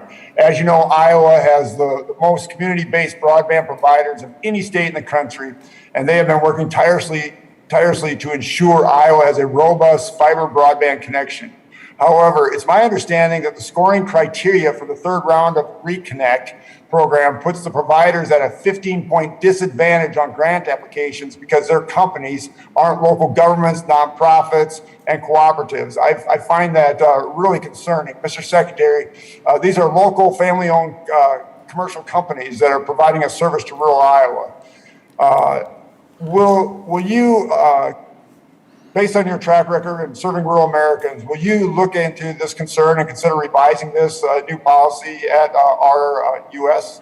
I'm happy to look into it, Congressman, but I would say that there are a number of criteria here that would potentially play to the advantage of the companies you've mentioned, the rural location of the company, the economic need of a particular area of Iowa, the fact that affordable service, the price that's being paid, the opportunity to serve vulnerable populations with the senior population in Iowa being fairly significant. So I think there are ways to offset what you may perceive to be a disadvantage with one criteria with advantages that play to the strengths of Iowa with the other criteria. Thank you, Secretary. I would just simply say this, is that you have private sector companies now competing with government, and I think that's very wrong. I mean, these private sector companies want to do a great job, and yet they're getting pushed out by government. Congressman, well, wait a minute. What about cooperatives? Nonprofit, I mean, RECs, you don't want us to do business with them? Do play a part. I tend to agree. Quick question for you. 2 months ago, the FSIS announced a trial program for a new swine inspection system, the NSIS pork processing facilities to increase their line speeds. Why has FSIS not approved any applications yet? The longer FSIS waits, the more harm is caused to industry. Can you expound on that? They're in the process of making sure that, working with our partners at OSHA, that the worker safety requirements of the waiver are valid and strong enough, and that there is a way of providing appropriate oversight, because we want that balance, as I said earlier, between worker safety, the ability to process a number of hogs, and the profit for producers. I don't think we should have to pit one against the other. I think we have to figure out a way to have all three. And I think this waiver process allows all three to take place. So I'm encouraged that we're going to see progress there. Okay, just pivoting to trade a minute, Mr. Secretary. What is USDA doing to encourage the pursuit of new trade negotiations, particularly across Asia, and to remove trade barriers in the U.S.? Currently, we do not have an undersecretary, and I'm just wondering twofold. What are we doing in Asia, and are we going to hire an undersecretary of trade? There is an individual that's going through the vetting process right now, and I'm hopeful that concludes very soon. In the meantime, we have a crack team that is working and operating on trade. We've had some progress and some efforts here. Mention was made to the dairy industry and the Canadian decision, India opening up pork opportunities, Vietnam reducing their tariffs. We're trying to reestablish trust within trade and for trade and about trade in America. I think there are a lot of folks out there that feel that trade has disadvantaged to the United States. We're beginning to build trust by focusing on enforcement of any trade agreement. That's why we're putting pressure on China to live up to its Phase 1 trade agreements as well. Thank you, and I yield back. Thank you. The gentlewoman from the U.S. Virgin Islands, Ms. Plaskett, who is also chair of the Subcommittee on Biotechnology, Horticulture, and Research, is now recognized for 5 minutes.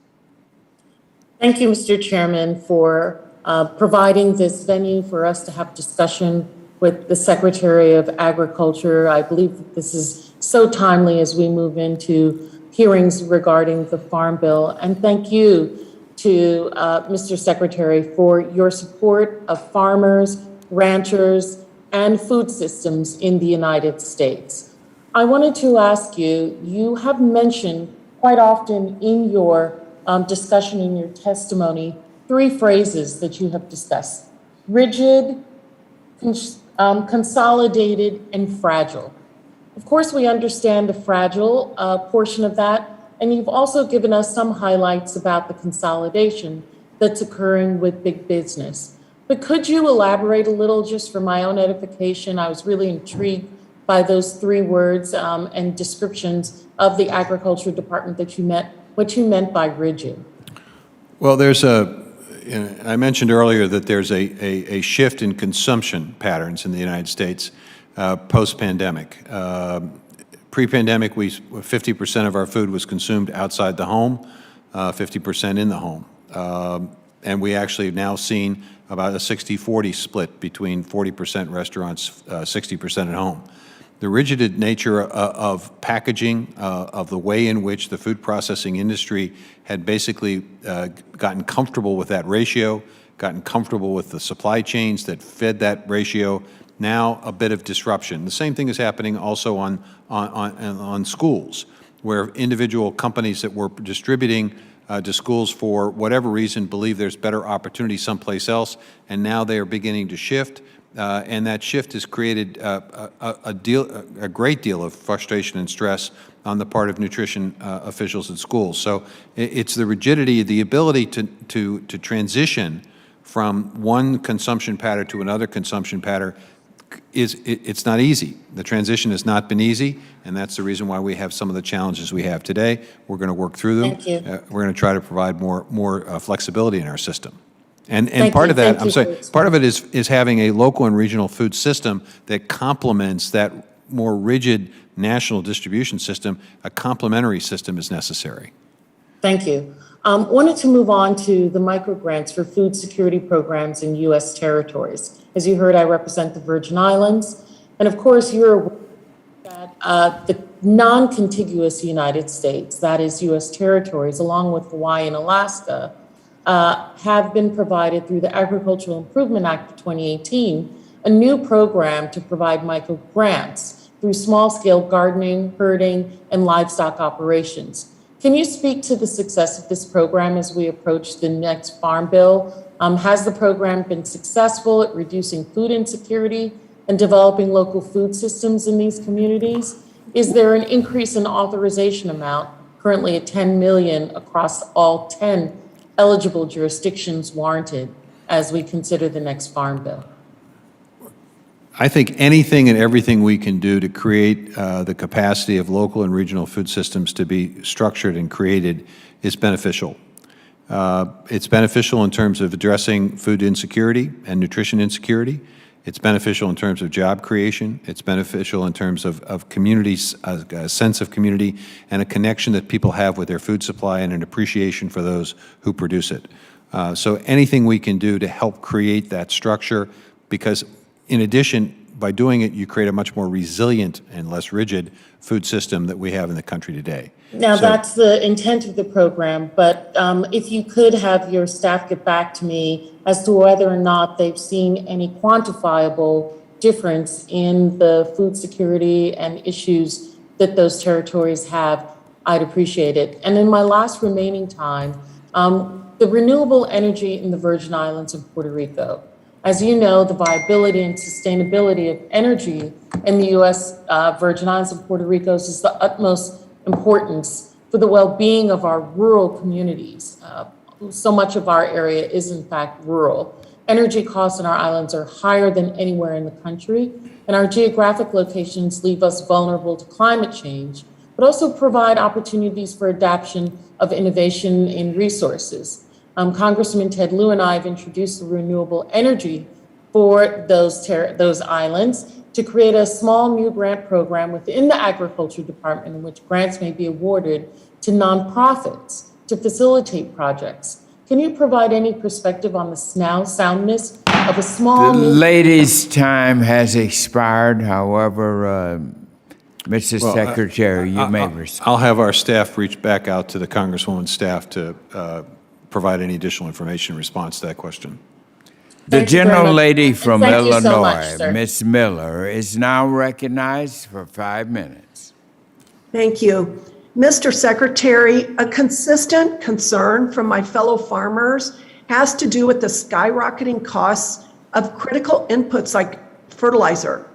We've seen a dramatic growth in fertilizer prices. Nitrogen fertilizer has doubled in price, anhydrous rose 131%, and potash is up 120%. Fertilizer is an essential input for farmers. Without fertilizer, crop yields and productivity would be significantly reduced. My constituents don't want to see yield loss at a time when commodity prices are high. Would you please tell me what the USDA is doing to address these issues that threaten farmers, especially small family farms? Well, it's a challenge because of the nature of what's causing this disruption. Part of it has to do with global demand. Part of it has to do with decisions made by other countries to prevent resources from coming to the U.S. I think first and foremost, we need to expand our own capacity. Secondly, we need to make sure that we're using fertilizer appropriately and wisely. I was recently at Iowa State University where farmers were working with the university, and with a sensor program, they have determined that potentially 30% of the corn acres currently in Iowa that are utilizing fertilizer probably don't need as much or any fertilizer. So I think encouraging additional precision agriculture so that our inputs are wisely done. And finally, figuring out ways in which we can create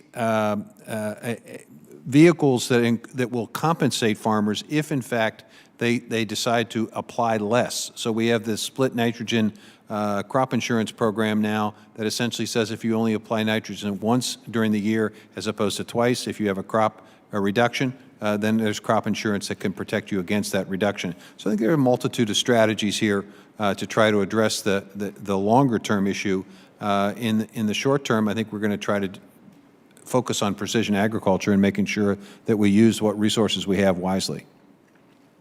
Thank you, Mr. Secretary. I can tell you that time is of the essence here, and we do need to address the root causes of the supply chain crisis and the energy crisis created by the Biden administration. Mr. Secretary, my constituents are also concerned the Biden administration is turning its back on farmers and the biofuels industry. After pushing the Green New Deal policies that promote electric vehicles with batteries made in China, I'm concerned that President Biden is not supporting renewable fuels like ethanol. So my question for you is, will you commit to supporting biofuels like ethanol, which are crucial to corn growers in rural America? Congressman, I don't have to commit. We are doing that. And the reality is I've got 800 million reasons why we're doing that. $800 million provided the biofuel industry in terms of support during the pandemic, as well as $100 million to expand access to higher blends, the ability to have consumers have access to higher blends.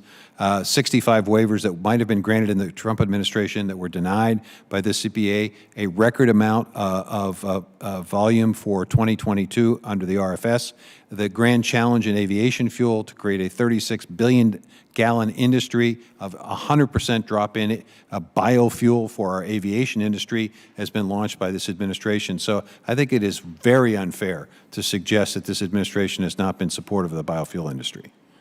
Well, the Biden administration's effort to push electric vehicles with batteries made in China is extremely concerning to me and my constituents. Well, Mr. Secretary, I recently introduced a bill, the National Security Moratorium on Foreign Purchases of U.S. Land Act, which would prohibit China and other adversarial nations from buying American farmland. Right now, there are over 500,000 acres of farmland in Illinois, totaling $4.1 billion that are foreign owned. This is a substantial national security and economic issue for our nation. Could you please tell me your position on the Chinese Communist Party buying U.S. farmland? Well, I'm happy to take a look at what you're proposing, and I also know that there are many state statutes that prevent foreign ownership of land. Obviously, my goal here in the United States is to make sure that we make land access available to our own citizens and that our own citizens are able to afford and purchase land We have a fairly significant issue in terms of land access for a lot of farmers, and we want to make sure we address that issue in a very positive China's way. seeking to disrupt, excuse me, China is seeking to disrupt our food supply and prolong the supply chain crisis we're facing. So are you saying you're going to commit to doing everything in your power to prevent adversarial nations from dominating our supply chain? The lady's time has expired. However, Mr. Secretary, you can briefly answer. Sure. Obviously, we're going to make sure that we're going to protect Americans' capacity to own farmland. We're also going to make sure that we continue to figure out ways to walk the fine line with with folks in China, given the fact that they are our #1 customer for agricultural products. The exports to China, when they were disrupted during the Trump trade war, caused significant decline in commodity prices. We've seen better commodity prices in the last year, which is a good news for farmers. The gentleman from California, Mr. Khanna, is now recognized for 5 minutes. Thank you, Chairman Scott. Thank you, Secretary Vilsack, for your leadership. I have said to the White House and to many of my colleagues that I believe there's no one, frankly, in our party or our country who cares more or knows more about rural America, and your voice is sorely needed in many of our current debates in Congress. Let me ask you this. Administration after administration comes and says, we're going to get high-speed internet to rural America. It seems like we actually finally have done something about it, passing the bipartisan infrastructure bill. Could you talk about what that means and USDA's role and how you see this being transformational in actually getting high-speed internet to places that don't have them? Well, Congressman, I think you're absolutely right. The infrastructure bill basically provided a significant amount of resources for the expansion of broadband and meaningful broadband access. And so our focus at USDA is on meaningful access. Why is that important? Well, it's important to farmers because they're going to continue to embrace precision agriculture. Every acre of ground is going to be analyzed. Data is going to be collected. You need high-speed internet to do that. Schools have learned during the pandemic of the importance of remote learning and expanded distance learning. That requires broadband. The medical community has absolutely determined the need for telemedicine.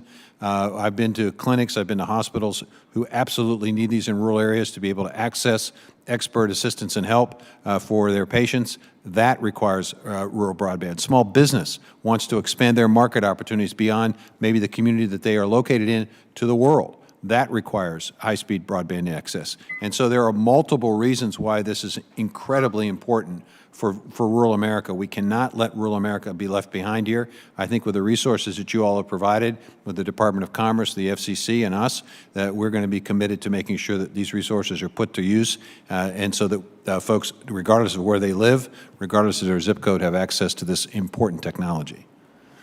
That's wonderful to hear. Could you also talk a little bit, I know that you had a question about biofuels, and I know you've long championed a vision of biomanufacturing and all of the prospect that it can mean for jobs in rural communities and in states across the Midwest. Could you speak a little bit about what the Department of Agriculture is doing and what more Congress can do to support biomanufacturing? One of the most important appropriations in that infrastructure bill, which is a really, really small amount in the scheme of things, might have a profound impact on rural America, which is the money that you provided to the Department of Agriculture to look at this issue of bio-based manufacturing. What is that? It's basically the conversion of agricultural waste into a variety of products. The ability to convert agricultural waste not just into fuel, but also into chemicals and materials and fabrics and fibers and energy, all of which creates that circular economy, creates new income sources for farmers. It creates the ability to avoid some of the environmental challenges that we have with some of our industries.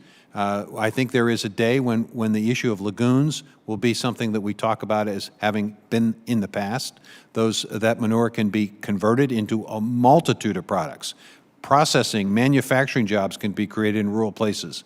Additional income for farmers, more jobs, good-paying jobs in rural areas, reviving the rural economy and creating a circular economy and reducing the environmental impact of agriculture and industry. It's an unlimited potential here, and rural America is ripe for this opportunity, and those resources, albeit small, I think can create the template for how communities might be and states might be willing to embrace this, and the farm policy might be able to encourage it. Thank you. My final question for you, Secretary Vilsack, is not as much in your role as secretary, but as someone who's dedicated your life to public service in the country. You've seen firsthand how divided we are in this country along party lines, between rural communities and urban centers. It's no secret that one party is winning in one area, other parties doing better in other areas. How do you think we can start to overcome some of the divides in this country and do what President Biden had aspired to do and start to heal this country and bring it together? It's a really profound question, and I wish I had a simple and profound answer, but I think it is community. I think it is understanding that the challenges we face as a country cannot be decided by a single individual or a single group. The challenges are so large, it requires a committed, united, communal effort. And that's why it's unfortunate to see the division that's making it harder to do that. The gentleman from Nebraska, Mr. Bacon, is now recognized for 5 minutes. Thank you, Mr. Chairman, and I'm sorry for having to step out for votes, so I missed a few of these questions. And Mr. Secretary, thank you for being here. Okay, my first question deals with the foot-and-mouth disease vaccine bank. I was the lead advocate for that in the 115th Congress. We were able to get in the Farm Bill. We were given approximately a 3-year timeline to make it operational. So I'd love to have your update on how we're doing with the foot-and-mouth disease vaccine bank, and hopefully you have good news. Thank you. Significant progress. Over $27 million has been invested in. We will continue to provide investments into that very, very important vaccine. And I would say that that's not the only important vaccine that we're working on. We're also working on a vaccine for African swine fever. Those two vaccines are incredibly important and able to protect our livestock industry. So 3 years ago, we wouldn't have been able to respond well to a foot-and-mouth disease outbreak. Would you say that we are today, that we'd be able to respond with the addition of this vaccine bank? I think we are in better shape today than we were a year ago. I think we're in better shape than we were 2 years ago. The reality is I think we'll be in better shape next year than we are today. Okay, thank you. As you mentioned the African swine fever, I read a report that there's indications of African swine fever in Europe this past week. How are we making, where are we at with our vaccine development? Do you think we're 50% there, 60? I mean, hopefully I know it's a more complicated disease, but obviously it would be a problem if it ever gets here. Well, there are 4 or 5 patented vaccines that have been developed at ARS facilities, and there are a couple of vaccines I think that are incredibly promising. I believe that there's some consideration to the possibility of having some pilots in some Asian countries that have been suffering from African swine fever to determine the effectiveness of these vaccines. I think we've made progress. Having said that, the reality is we haven't figured it out yet. We haven't solved it yet.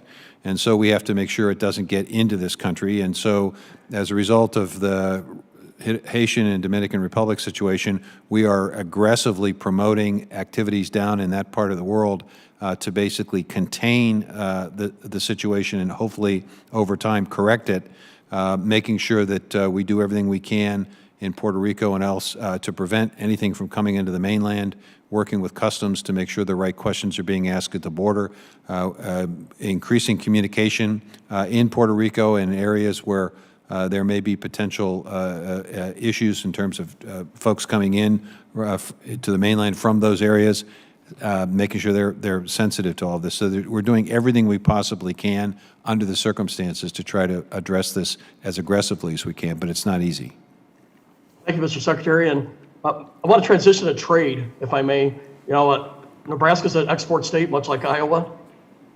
And we didn't really hear much from President Biden until about November or from the administration on trade. We're starting to hear a little more, but I sure hope it's a priority for this administration. Obviously, it's huge for the Midwest: corn, soybeans, pork, beef. It's our bread and butter, really, for financially or in our economic health of both of our states there. So I just wanted your assurance that the administration is pushing trade, one, and two. can we have feedback on how China is doing with their phase one agreement that we had from 2 years ago?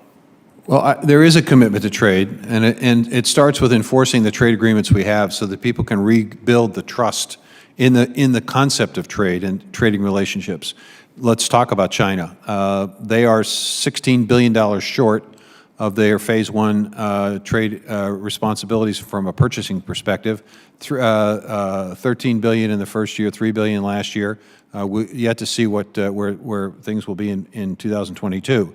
There are 7 major issues on the biotech or on the phytosanitary and sanitary side of the equation: biotech approvals, DDGs, ethanol, ractopamine in pork. Issues that hormones in beef that have not yet been resolved to the complete satisfaction of the agreement. We're pushing on both of those aspects. More purchases, completing the phytosanitary and sanitary requirements of that agreement.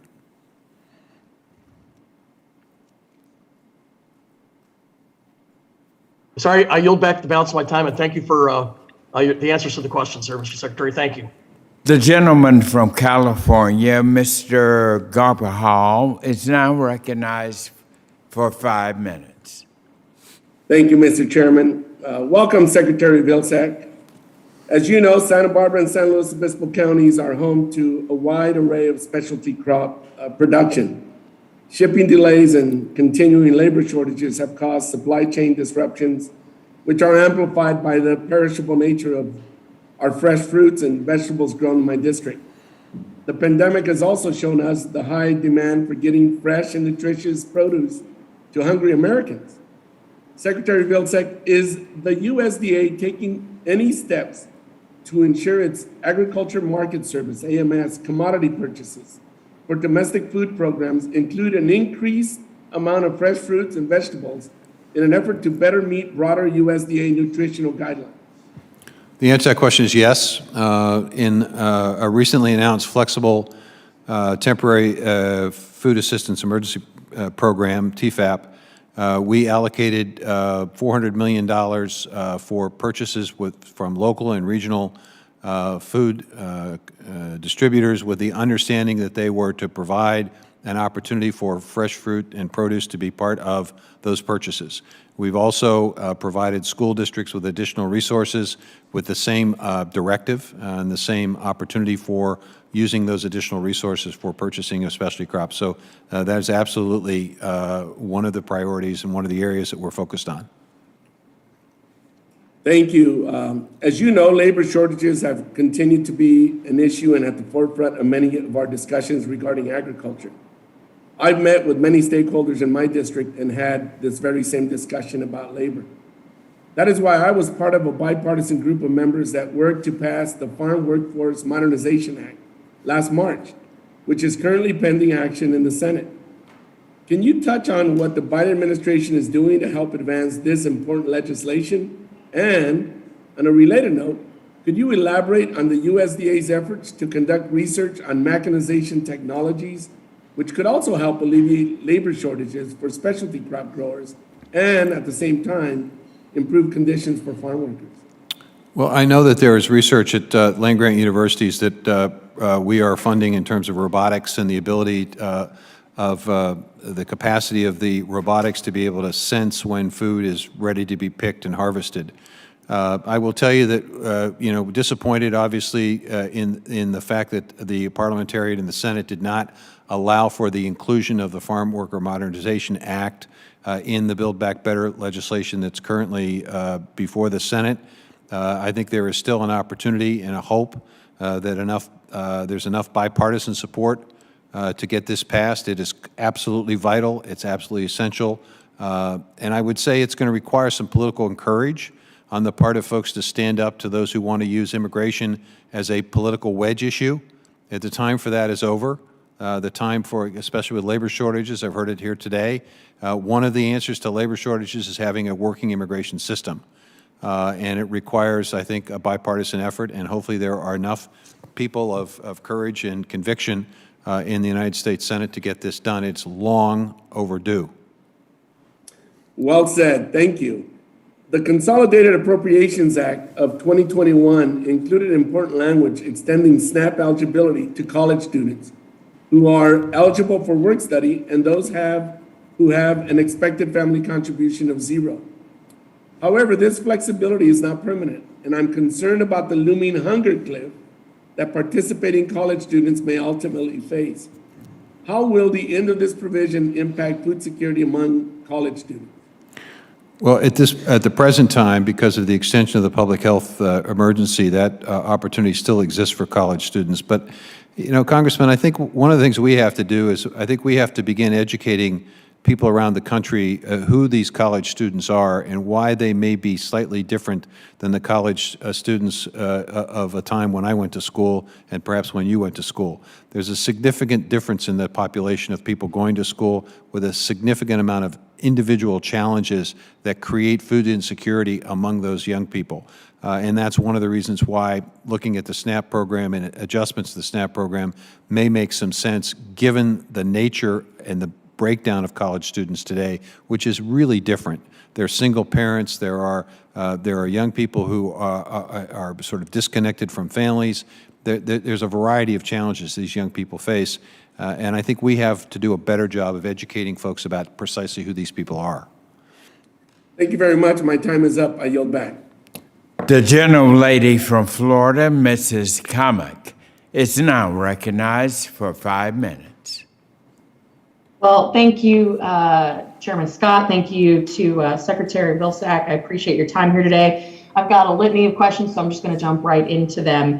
Mr. Secretary, as you know, Florida is a heavy fluid milk state. Our farms are much larger than many areas of the country. Very strong Class 1 production.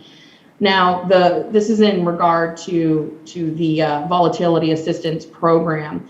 Now, when the program was instituted, it was very welcome help and much appreciated. But the 5 million pound per producer cap, which was instituted solely at the discretion of the administration, will have the effect of significantly limiting reimbursements to many of my producers. Keep in mind, these are family operations by and large. Now, my colleague, Representative Lawson, and I, we are working in a bipartisan way to try to solve this problem, to secure additional funding for this program. We actually sent you a letter back in October, have not received a response. So this is a really important issue, I know, to many of our producers across the state of Florida, but I know this is important to you as well. So I'd like to just first ask, as we work through this, will you commit to working with us to make sure that this funding helps to close the gap for many of our producers who were hit very badly by the 2020 losses? Well, I'm happy to work on this issue. I think we structured the program so that it provided the help to the farmers who were most disadvantaged by the way in which the market was adjusted and adapted to the food box programs and other challenges during the pandemic.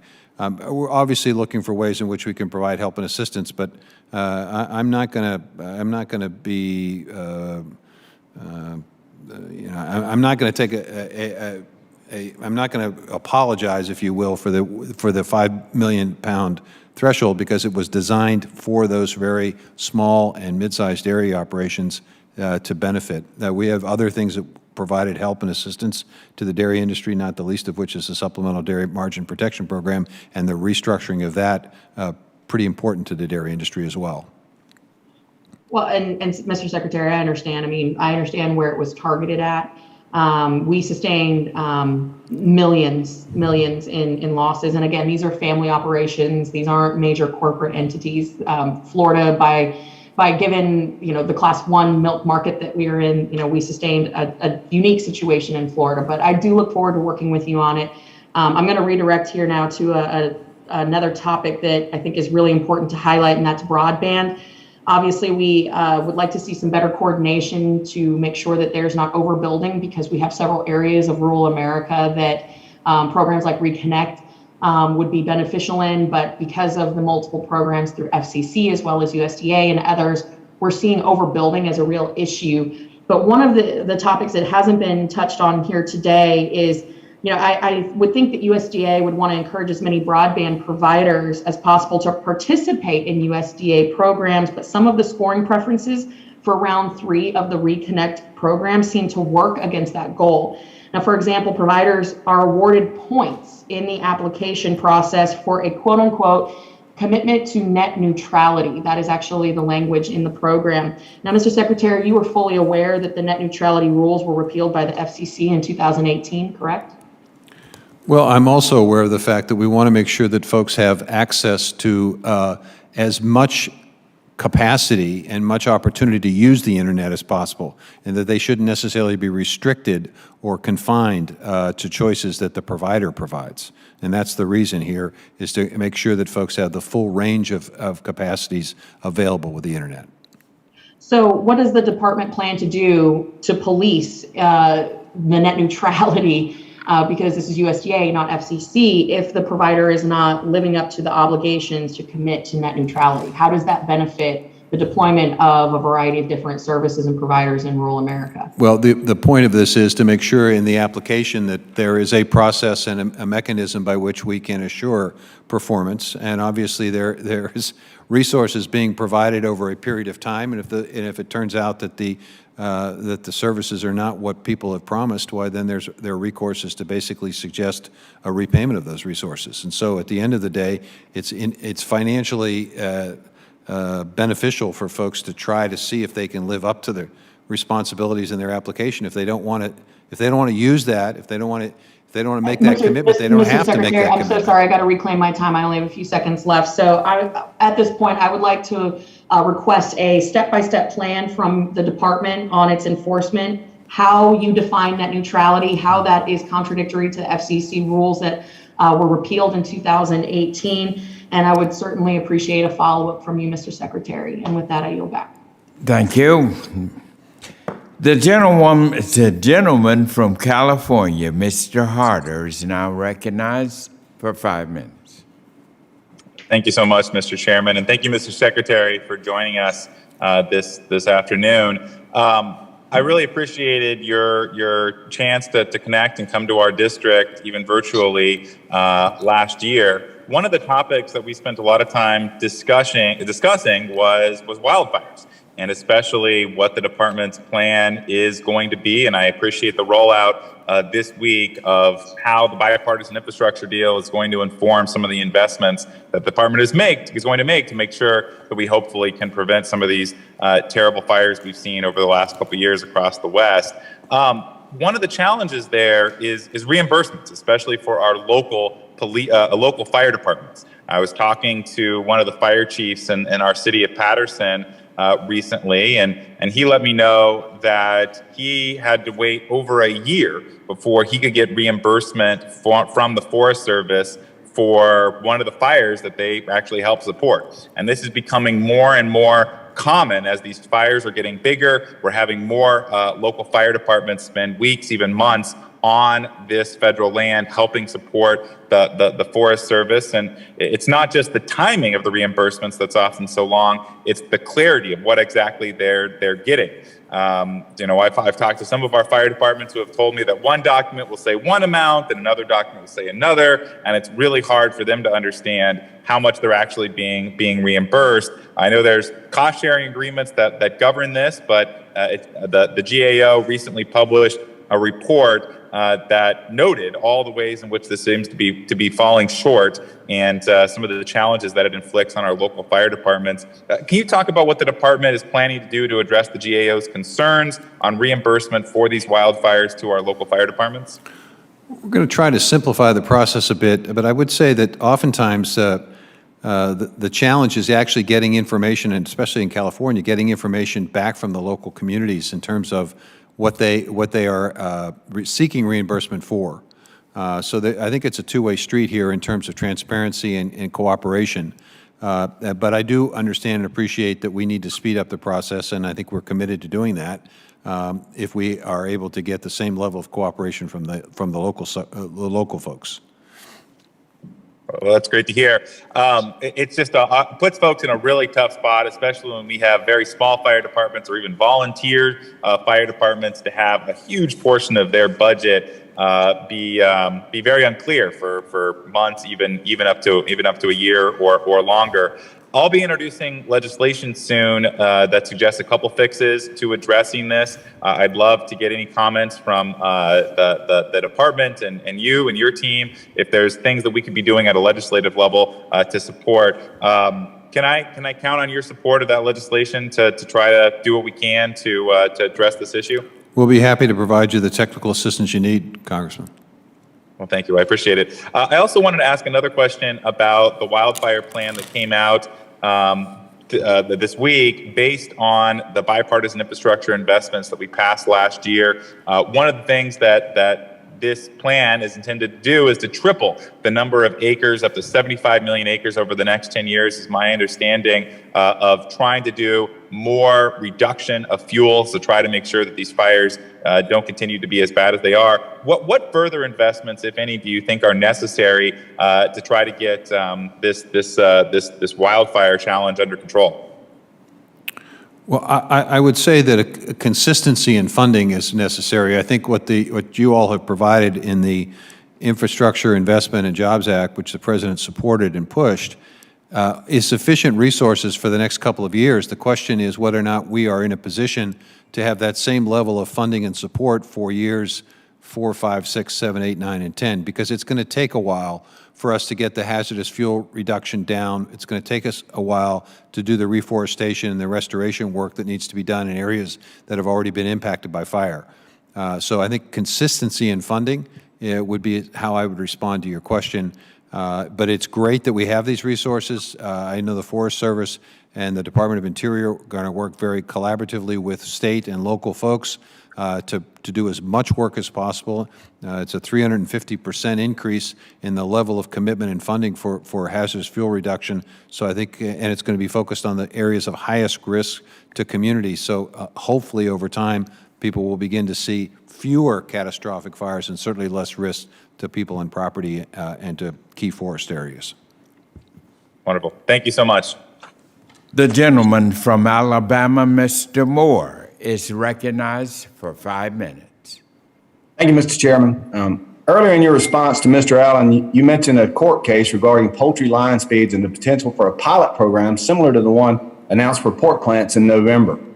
In responding to Mr. Rouser, you touted the pork pilot program as successful and a positive path forward. But I completely disagree.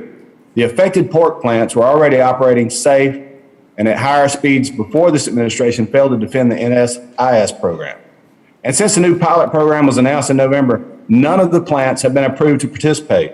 Can you elaborate, Mr. Secretary, on what you're referring to regarding the poultry program? And secondly, when can we expect the pork program trials to actually begin?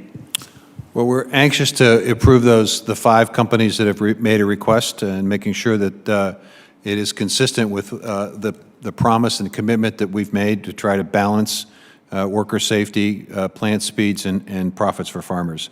A federal judge in Minneapolis basically ended the line speed effort in pork, and it did for one reason, and one reason only. The Trump administration did not include any consideration during the course of the calculation of that rule about worker safety. They had data, they had information, they decided not to include it, and it was a significant problem from a litigative standpoint. So there was no recourse here.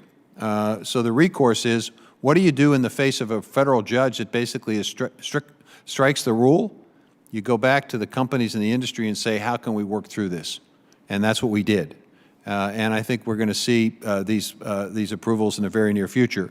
On the poultry side, we have an existing case, and we're asking the court to give us the opportunity to sort of remand the case back to the USDA so that the USDA is in a position to try to create the same kind of opportunity on the poultry side as on the pork side. And the point of this is to make sure that we do a better job of balancing safety, profits, and processing line speeds. Thank you, Mr. Secretary. Let me add a comment. I've got to go. I'm out of time. But, I've toured a ton of poultry plants in my lifetime. That's my background. That's my degree. And 91 to 93 birds per minute is what we're producing. And we were doing that safely. With empty shelves in grocery stores and slowing production down and starting to inhibit that, I think we're going to continue to see the American consumer look for protein products on shelves. And so I just want to say, we need to be careful sometimes. We overregulate stuff and it slows down the process. I've seen these plants. They seem to work fairly safely.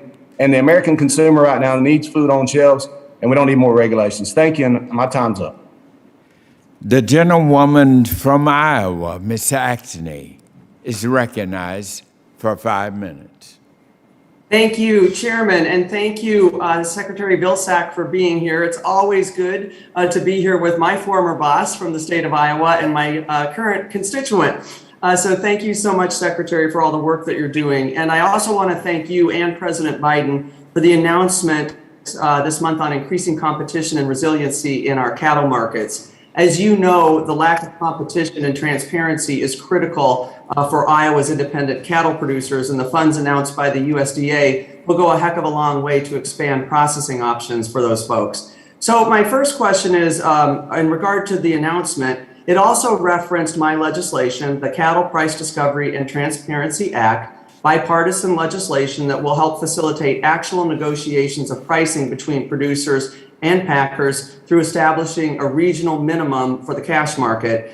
And the bill, led in the Senate by my fellow Iowan, Senator Grassley, would help improve price discovery and market fairness for cattle producers. Mr. Secretary, question, will giving producers more leverage and market information help address some of the issues that we're seeing in our cattle markets? Absolutely, Congresswoman, because if you have greater transparency, then you have greater confidence that the market price that you're receiving at any particular point in time is a fair price. And I think there are many, many, many producers out there that feel that they are not currently getting a fair price. Well, thank you for helping us make that transparent for our Iowa producers. Another issue, and I'm sure you've been hearing this, but I've been hearing this as of late, is that Iowa farmers are concerned about the high cost of fertilizer this season, in particular, of course, with our corn producers. They've seen the highest cost of fertilizer per acre for any commodity out there. And some farmers, unfortunately, are considering planting less this spring due to this increased cost. I know you've been watching this closely, Mr. Secretary, so I'm curious to see what you think the reasons are for this volatility and what steps the USDA and Congress can take to address this issue. Part of the reason is strong global demand and domestic demand. Part of the reason is that we are reliant on outside sources for some of the fertilizer that we use, and those outside sources have made the decision to impose export controls, which makes it difficult to get the supply into the U.S. Part of the reason, I think, is that we need to continue to accelerate significantly our efforts in precision agriculture so that the application of fertilizer is strategic and thoughtful. Iowa State, I mentioned this earlier, Iowa State has research to suggest that maybe as much as 30% of corn acres today may not require any fertilizer at all. If we can provide producers with sensor materials and sensor information and technology that will allow them to more accurately understand precisely where and how to utilize fertilizer, we could potentially lower those input costs. And finally, I think that it's important for people to take advantage of the program that we just recently announced, the split nitrogen program at the risk management, the opportunity potentially to obtain some protection if you make the decision to split your nitrogen and apply it only once a year as opposed to twice a year. If there are crop reductions, maybe there's a way in which you can be compensated for those reductions. So I think there are a multitude of things we need to be doing in the long term, and in the short term, folks need to take advantage of the tools that are available. I absolutely appreciate that. And as we continue to discuss this and further down the road, I definitely want to talk more on precision agriculture as we roll out broadband as part of our infrastructure bill. But this idea, as you mentioned, to ensure that those farmers actually have then that access to that precision agriculture, get the connectivity, but make sure they've got what they need to use that. So thank you for addressing that. One last question. I have lots of questions for you, Secretary, but I want to end on cover crops. And thank you for the focus that you have in the USDA on cover crops. The creation of the pandemic cover crop program in 2021 provided a first step to incentivize broader adoption of soil health practices that can help turn agriculture into a greater solution to the climate crisis. Can you please elaborate for us on the USDA's plan to roll out a 2022 pandemic cover crop program? And could you give us a sense of how many acres would be covered by that 2022 program? And how many acres did the USDA enroll in the 2021 program as well? The 2021 program was somewhere between 12 and 14 million acres, maybe as high as 15 million acres. The goal here is to get to 30 million acres eventually. It's one of the reasons why we were excited about the soil health initiative with the Soybean Association and a number of other commodity groups. The Soil Health Institute basically committing to working to doubling the level of cover crop acres in the United States from roughly 15 million to 30 million by 2030. We continue to look ways in which we can provide incentives. RMA is going to roll out the program for 2022 very shortly, and the hope is that we'll see ever-increasing interest in getting a reduction in crop insurance in exchange for maintenance of these important cover crops. In the meantime, we're also going to look for ways in which we can expand market opportunities also for this cover crops. The gentlelady from Minnesota, Ms. Fishback, is now recognized for 5 minutes. Thank you, Mr. Chair. And Mr. Secretary, regarding your agency's most recent announcement on the availability of loans and grants for additional meat processing capacity, can you give us any additional detail regarding the details of the loans that will be available? For example, what will the guarantee fee or the loan limit be on those loans? The purpose of the loans is obviously to provide a low interest to financing so that folks who are interested in expanding or building new capacity are in a position to be able to get the capital necessary. We also, I should point out that we also have a commitment to expanding worker training in this area. We need more workers, and we're going to try to work with community colleges and other partners to try to provide additional workforce. Well, and more directly, the question was about the loans and if there was any information. My office has been fielding questions regarding the application process and timing. Do you have anything to add in that regard? The first tranche of resources will be grant resources, $150 million, and we hope to be able to get that framework out in the next several weeks. The idea being those shovel-ready programs and projects that are ready to go but just need a push, this will provide that push. Then this summer, we hope to put out both the $225 million of additional grant money as well as the $275 million in loans. In the meantime, there's also a loan guarantee program that's available that we announced several months ago that folks might take a look at as well. Okay, and Mr. Secretary, how will this new program differ from the current B&I program in the terms and offering and administration? Well, that's a business and industry loan program, which is a loan guarantee program. This financing could very well be direct loans from USDA, so there's that difference. There may be a guaranteed portion of it too. We'll be basically getting input from the industry in terms of how best to structure this to meet the needs that are out there. Okay. Well, thank you, Mr. Secretary. And it might be helpful if you kept Congress informed about how that is going, since we are, kind of that first direct line for constituents to call.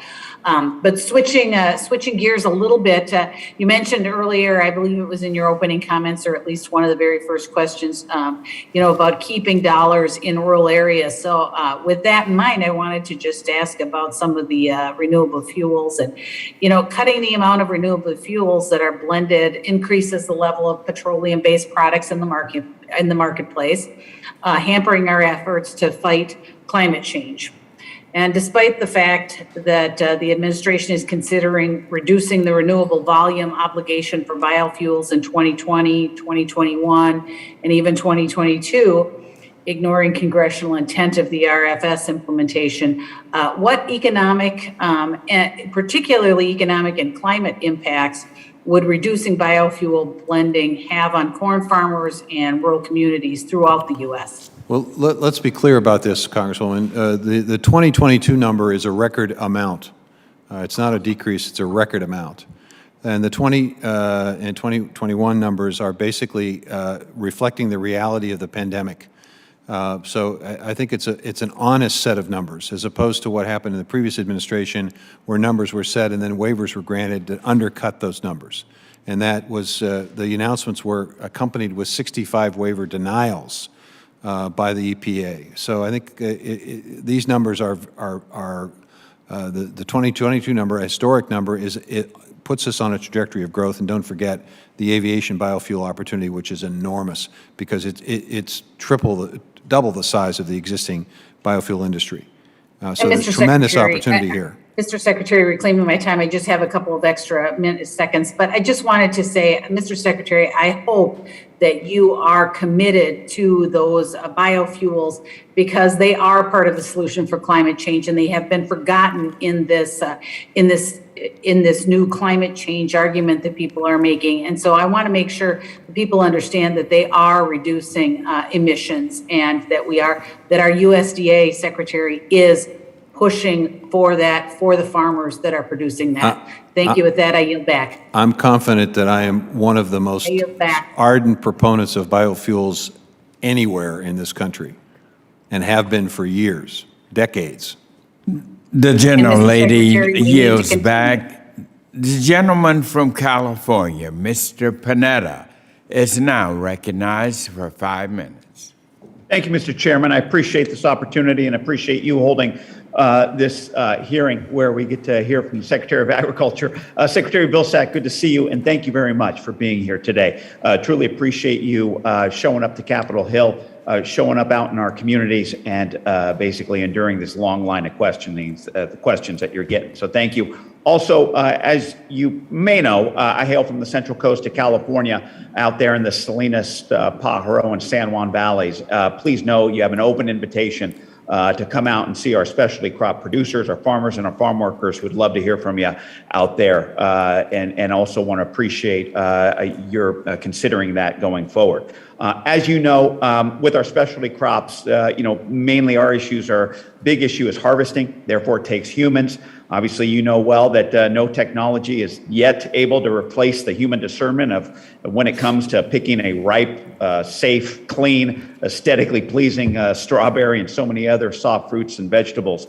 And unfortunately, the fact that we don't have immigration reform makes it very difficult. I want to thank you for your personal efforts with the Senate to go up there and push forward the Farm Workforce Modernization Act. I know you've done that. I know you'll continue to do that. Hopefully we can get that on some members, especially our Republican senators, table, so that they can also be a champion, especially something that will help their states going forward, and that's immigration reform for our domestic ag workers. So thank you for your efforts in that. But I also, look, right now, I don't want to talk about the lack of immigration reform, but I want to pivot to what we're relying on, what our producers are relying on now, and what they need to rely on in the future. Obviously, our domestic workforce is shrinking and it's aging. Therefore, the only game in town, or one of the few games in town, is the H-2A program. My producers are running into a couple of difficulties. Don't get me wrong, it's been working okay, but there are some difficulties with it. One of them is that they're experiencing delays dealing with the DOL. The DOL, I get it because of COVID, pandemic, people not showing up to work. There's a lot of delays in receiving their H-2A visas. There's rejections of their petitions for minor errors, and there's really late or lacking communication from the DOL. My question to you, sir, is have you heard of this? Is the USDA engaging with the DOL to make the only game in town, the H-2A process, actually work for our producers there on the Central Coast? We're cognizant of the concerns that people have expressed about H-2A, and happy to work with the Department of Labor to underscore the importance and necessity of getting the processing of this done quickly and expeditiously. It is a serious issue, and we're certainly aware of it. Thank you. Another issue they're starting to experiencing right now is DHS expecting their workers to be vaccinated before coming in to the country. Is that something you're hearing about? Is that something you're willing to work with us on, to maybe try to find a compromise as to what we can do? What we did on the Central Coast, we ran our own mass vaccine clinics with our federally qualified health clinics, our producers, our farmers, and our farm workers, basically getting shots in arms to the H-2A workers that are coming in. Are you willing to work on some sort of compromise when it comes to dealing with DHS on that type of mandate? I'm happy to work on this issue and learn more about it, Congressman. Great. Thank you. Obviously, you've heard from my colleagues about mechanization. Please know that myself and Rodney Davis were the ones who worked hard to get that language into the 2018 Farm Bill, to put mechanization under the SCRI and AFRI, and know that coming up on the next Farm Bill, you're going to hear more from us as well as my other colleagues, apparently, when it comes to mechanization, obviously something that's needed. Want to commend you for your strategy on the wildfire crisis. Thank you, thank you, thank you. We not just have a lot of bounty, we obviously have a lot of forests out there on the Central Coast. One of the issues that I'm hearing about is the lack of staffing. As you know, 80% of fires there in our national forests are caused by humans. I think a way to do that is having more Forest Service personnel on the ground. Is your department working to address the critical staff shortages that our national forests are enduring right now?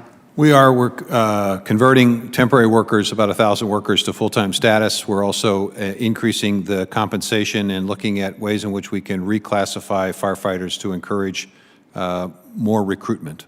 So all three of those things are being done. Real quickly, my bill, the Replant Act, was included in the IIJA. It's about reforestation. Do you know when we can start to see those investments be implemented? Well, I can tell you that Mitch Landrieu wants us to get, and the President wants us to get those resources in the field as quickly as possible.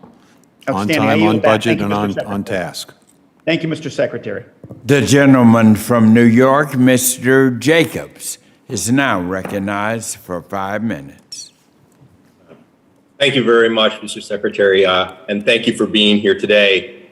It was a pleasure to talk with you a couple months ago on the phone, and I represent again Western New York, between Buffalo and the outskirts of Buffalo and outskirts of Rochester, and I know you know that area fairly well, having gone to college out this way.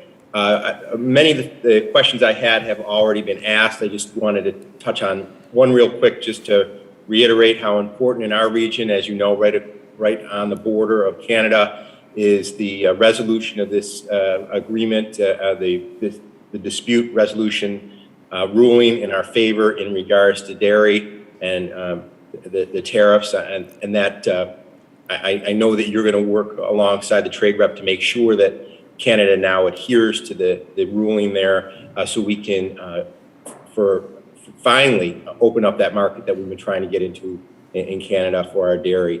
But I wanted to just ask, from your opening remarks, I was very interested in the terminology of the circular economy that you mentioned. I not heard it that way, but it's something I've really thought a lot about in an area like ours, where we're trying to find ways to continue to have our agriculture sector thrive.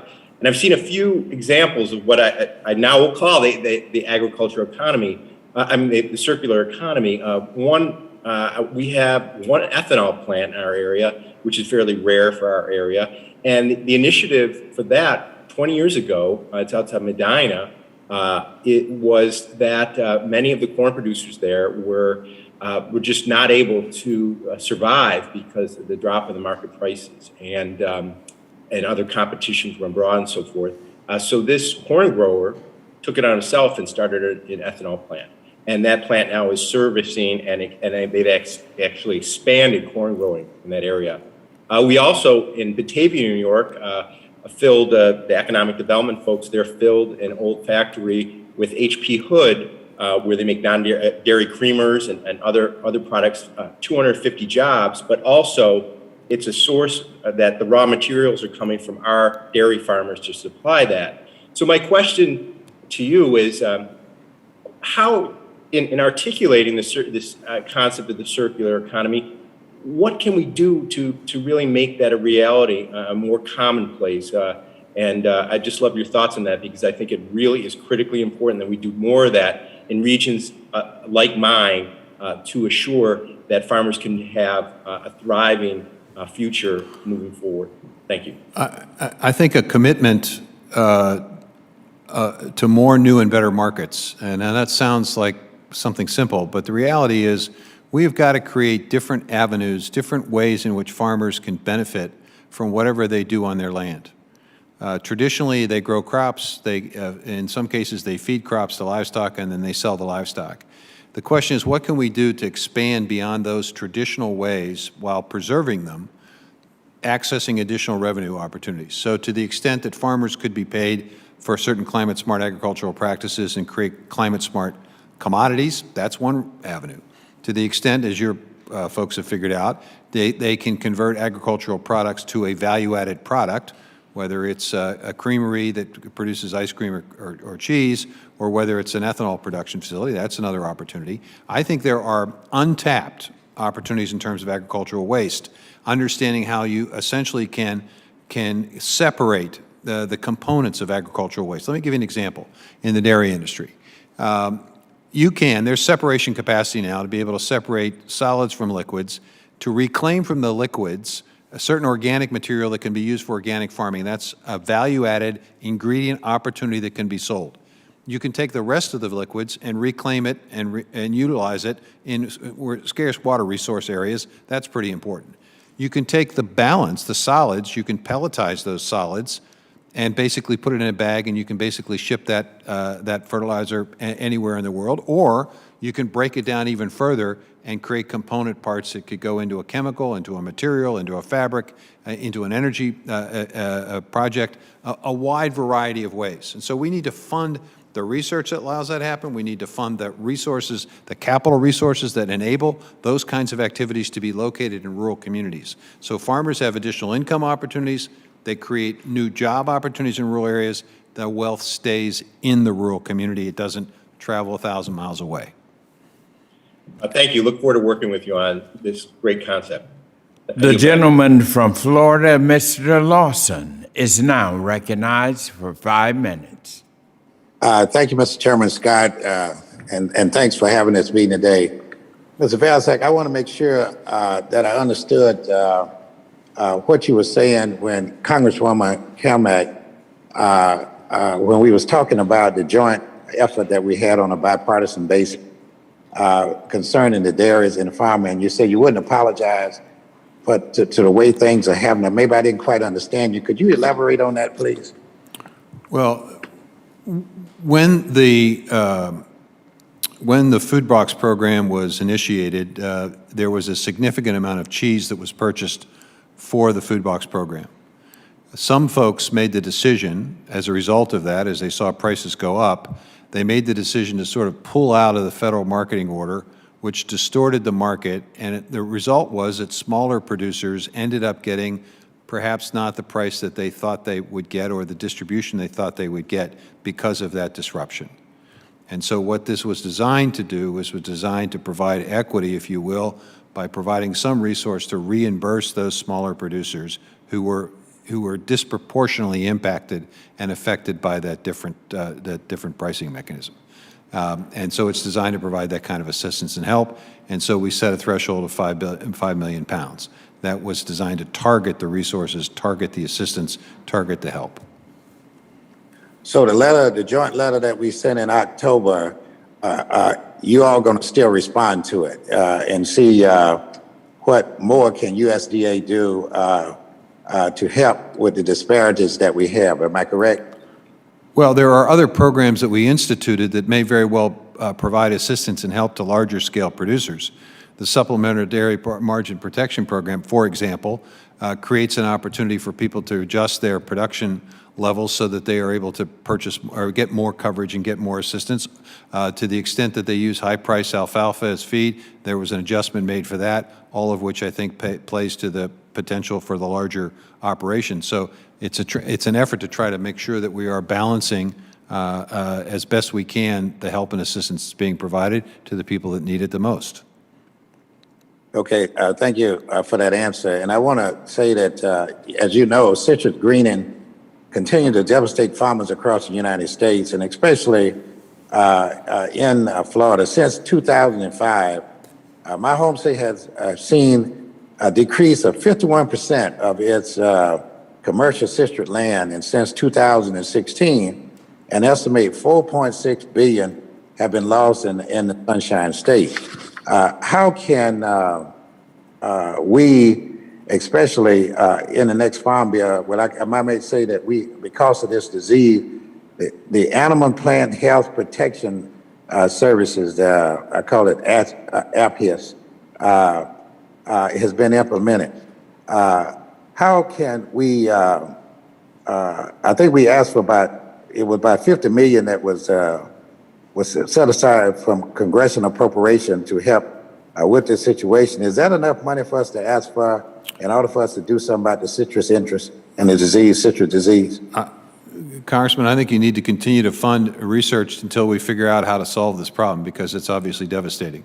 And I know from my previous stint as Secretary, we saw increases in commitment over a period of years, and some potential strategies that may have merit. But I think you need to continue to fund and finance the research necessary to figure this out. Okay, one quick question before my time run out. Have any progress been made on insurance for timber because of the devastating that we've had from hurricanes?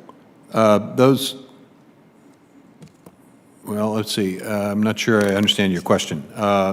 We're obviously, to the extent that there are applications out for additional support and help as a result of timber loss, those will be processed. But if you're asking about timber harvesting that was impacted by the pandemic, those resources have been provided to I think, several thousand timber haulers and harvesters. Okay, so a lot of the individual farmers that use this for, retirement purposes and so forth, would they qualify for any of those funding? I'm not sure of that, Congressman. Let me check with our team and get back to you. Okay, with that, I yield back. The gentleman from Texas, Mr. Cloud, is now recognized for 5 minutes.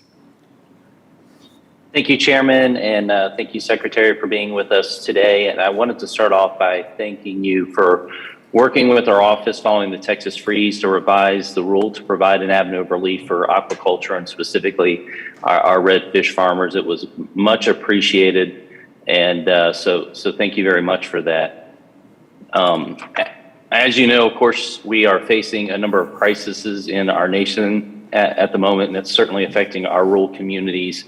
When I speak with farmers and ranchers in my district throughout Texas, they're concerned, of course, about labor shortages, exacerbated in part by the unconstitutional vaccine mandates, monetary policy, and supply chain breakdown that's leading to massive inflation. As you know, costs are going up for parts, if you can find them. Fertilizer and pesticides are expensive and hard to come by, in part because of kind of the assault against natural gas that we've seen lately. If we don't fix this, it's going to lead to even more empty shelves at the grocery store, potentially, and even higher food prices. I haven't yet heard a farmer or a rancher ask me if only I had an electric tractor, but that's what our hearing was about last week. What I do hear is they would like to get parts for the tractor that they already do own. But I will say the biggest issue that I hear from farmers and ranchers in South Texas by far is what they're concerned about is the border. It's border security. And I'd like to submit a few articles for the record without objection. Farm Progress: border situation threatens farmers' livelihood. Daily Mail: this needs to stop. Texas farmer finds 5 abandoned migrant girls, including a baby under the age of 7, crying and hungry on his land. Texas ranchers pummeled by Biden's border crisis, fear for their lives. And Texas rancher says he and his neighbors find bodies of migrants on their properties. And this is true. It's become a daily thing, really, for the ag community in Texas to have to personally carry the burden for our border crisis. So that comes in the way of them paying tens of thousands of dollars to repair fences that have been run through because of bailouts, or they've been cut by human traffickers.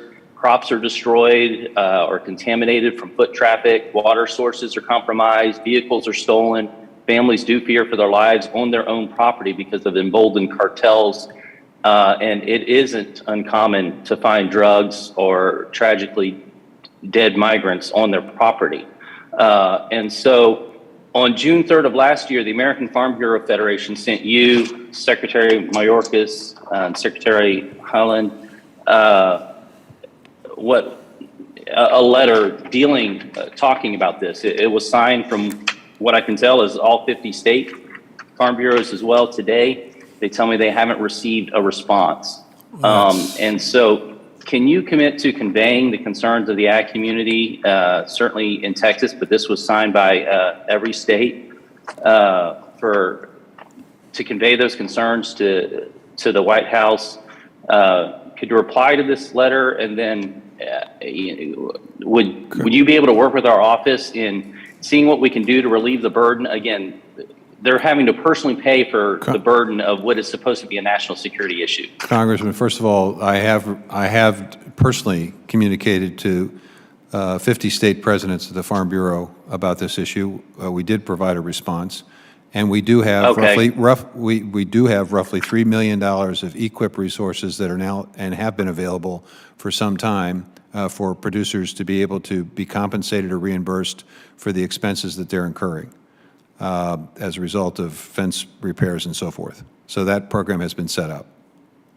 Okay, well, thank you. I appreciate that, and we will follow up then and figure out how to get that to the farmers and ranchers, because they're not aware of it in our district. So I will be happy to work with you on that. And so thank you.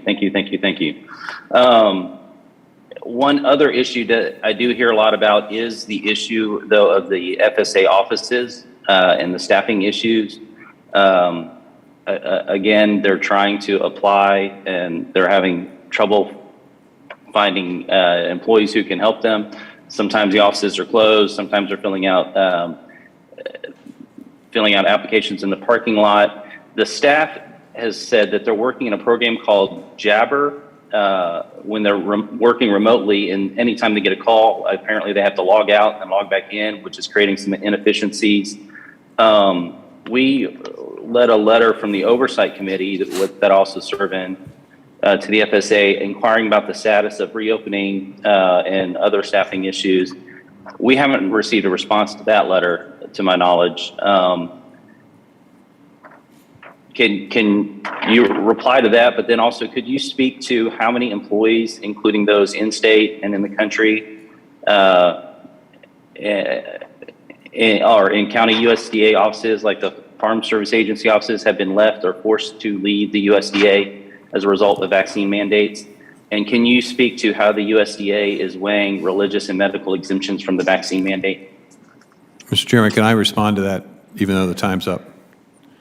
Yes, you may. First of all, we track and survey activities in our Farm Service Agency offices to make sure that the work is getting done, and we compare it to where things were relative to pre-pandemic at the same time.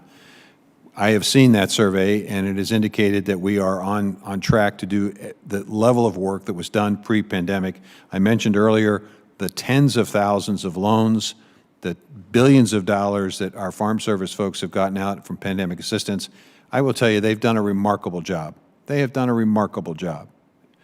I can tell you that at this point in time, roughly 600 people out of roughly 90,000 have indicated, have failed to indicate whether they are vaccinated or requesting an accommodation.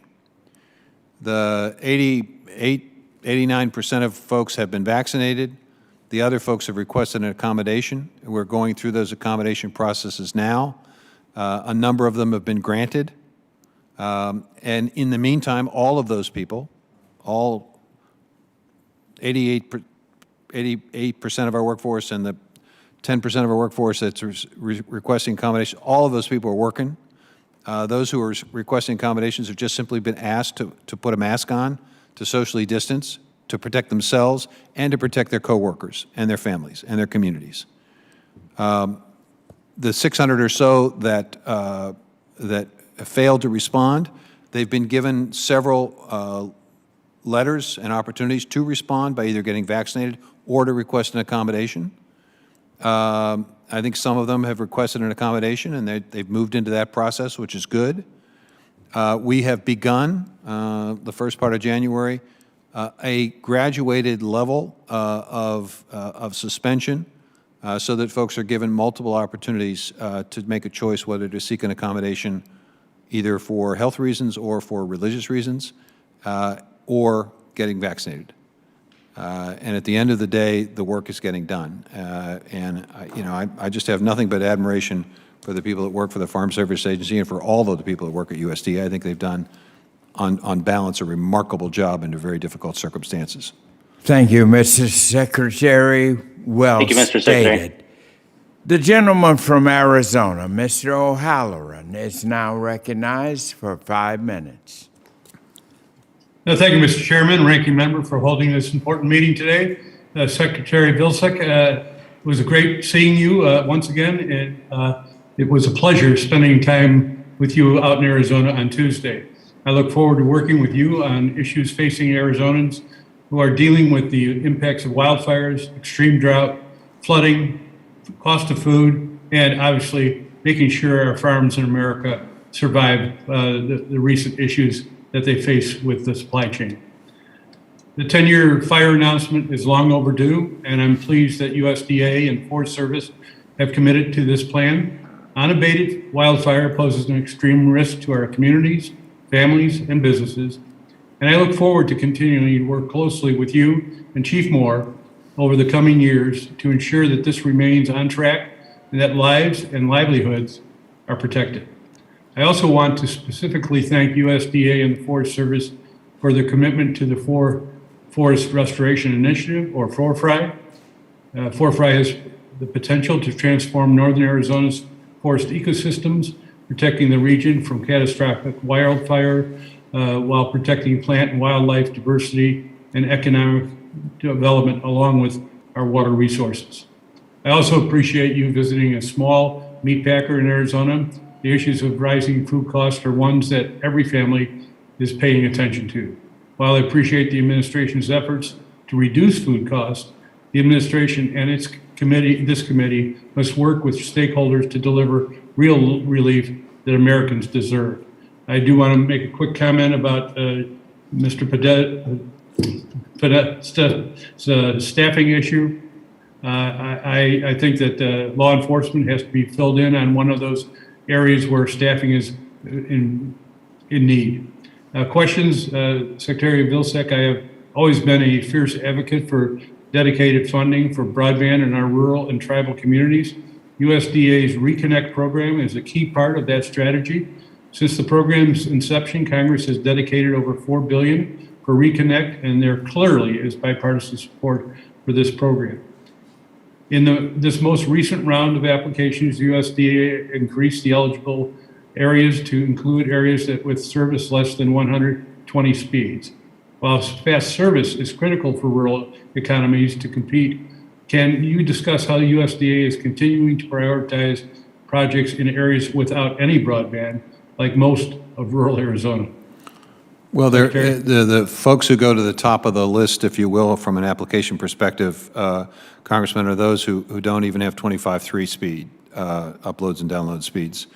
So that's a way of protecting, but it's also the 120 effort is really designed to reflect the reality that you can have broadband, but if we just are satisfied with 25.3, it won't be long before those people don't have adequate broadband at all. Because they'll find that they can't have more than one person download something in the home, or they won't have the ability to do distance learning, or they won't have adequate telemedicine capacity, or they won't have precision agriculture available to their farmers. So the key here is to build a system that meets the demand today and creates the infrastructure that will allow for continued expansion as time goes on. But with the understanding that those areas that are currently unserved get, in essence, a priority or get to the top of the list. So I think it's an effort to try to balance with these resources.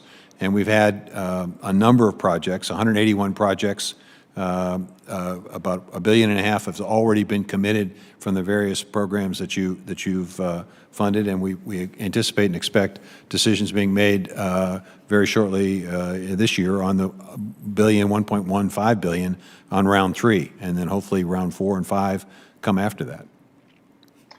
Thank you, Secretary. As a grandfather myself, it breaks my heart to see kids go hungry. As many as 13 million kids don't know where they're getting their next meal. We have to do better. I appreciate the actions you have taken to address hunger, especially the revaluation of the Thrifty Food Program. plan as directed by the bipartisan 2018 Farm Bill, which I and many others on this committee passed. Mr. Secretary, can you tell us what impact the reevaluation to the thrifty has had in addressing hunger, especially among children? Well, it's provided additional resources at a time when many families might have been faced with a cliff. We're also taking a look at ways in which we can continue to provide assistance and are encouraging states to use the opportunities of the pandemic EBT program to not only provide additional assistance now, but also during the summer. That's a very key area, Congressman, the summer EBT program, and hopefully states get their plans on file and we get them approved quickly. The gentleman from Kansas, Mr. Maine, is now recognized for 5 minutes. Thank you, Mr. Chairman, and Mr. Secretary, thank you for being here this morning. I appreciated Congressman Cloud's comments and questions about the vaccine mandates a couple of questions ago and what they're doing to our FSA offices in Kansas and ability to deliver those services. So thank you for that and attention there. I represent the big first district of Kansas, which is the third largest ag producing district in the country by dollars. International trade is a key component to economic growth and recovery. Mr. Secretary, just 2 years ago, China made a deal with the United States, the Phase 1 China trade deal, to import $36 billion worth of U.S. ag products in 2020 and 2021. As you know, China failed to meet that commitment by close to $7 billion. That's 20% against $7 billion. It feels like China sold America a bill of goods and that Biden administration has made no effort to rectify the situation. By refusing to hold China accountable, the Biden administration is hurting all American farmers, ranchers, and producers, from wheat farmers in Kansas to rice growers in California. A few weeks ago, I understand you stood on a stage in a room full of producers and acknowledged that China fell short on their end of the deal. And in response to our concerns, you said, but here's the deal with our Chinese friends. They're light on what they've committed to purchase. And that's why Ambassador Tai, our U.S. trade representative, continues to converse with China about the necessity of living up totally and completely to the Phase 1 trade agreement, making up that deficit over the next several years. The next several years was never part of this 2-year deal that we're now at the end of. China said they would purchase a certain amount of ag products, and they didn't. Mr. Ernie, my question is, I join farmers and ranchers in their concern about this trade deficit with China and with your remarks. What should I tell Kansans about how you, Ambassador Tai, and President Biden are taking immediate action to hold China accountable so they buy our ag products and put upward pressure on prices? Well, I think your constituents should be reminded that we have a record year in ag exports. A record that was set in 2013 when I was Secretary before was surpassed this year, or last year in 2021. And it's expected to anticipate that record will be broken again this year, so that you can talk about the fact that there have been 2 record years of ag exports, which is one of the reasons why commodity prices across the board are significantly stronger and higher than they were a year ago today. Secondly, you can tell folks that there is an ongoing negotiation with China. I don't know where your figures are coming from, but my figures say that they are $16 billion light. And they are also light on 7 very important sanitary and phytosanitary barriers. And so we are giving China, we're putting them on notice that this is something that we want them to live up to the Phase 1 agreement. We want our Mexican friends to live up to USMCA. We want our Canadian friends to live up to USMCA. We want our trading partners to live up to agreements. And so the first and foremost program and step here is to indicate our focus on trade enforcement. And that's what we're doing. That's why we took Canada and used the USMCA process to raise issues about the tariff rate quotas, and they weren't fulfilling the responsibilities of USMCA. So it's not correct to suggest that we haven't done anything. It is indeed correct to suggest that we have asked the Chinese to increase more.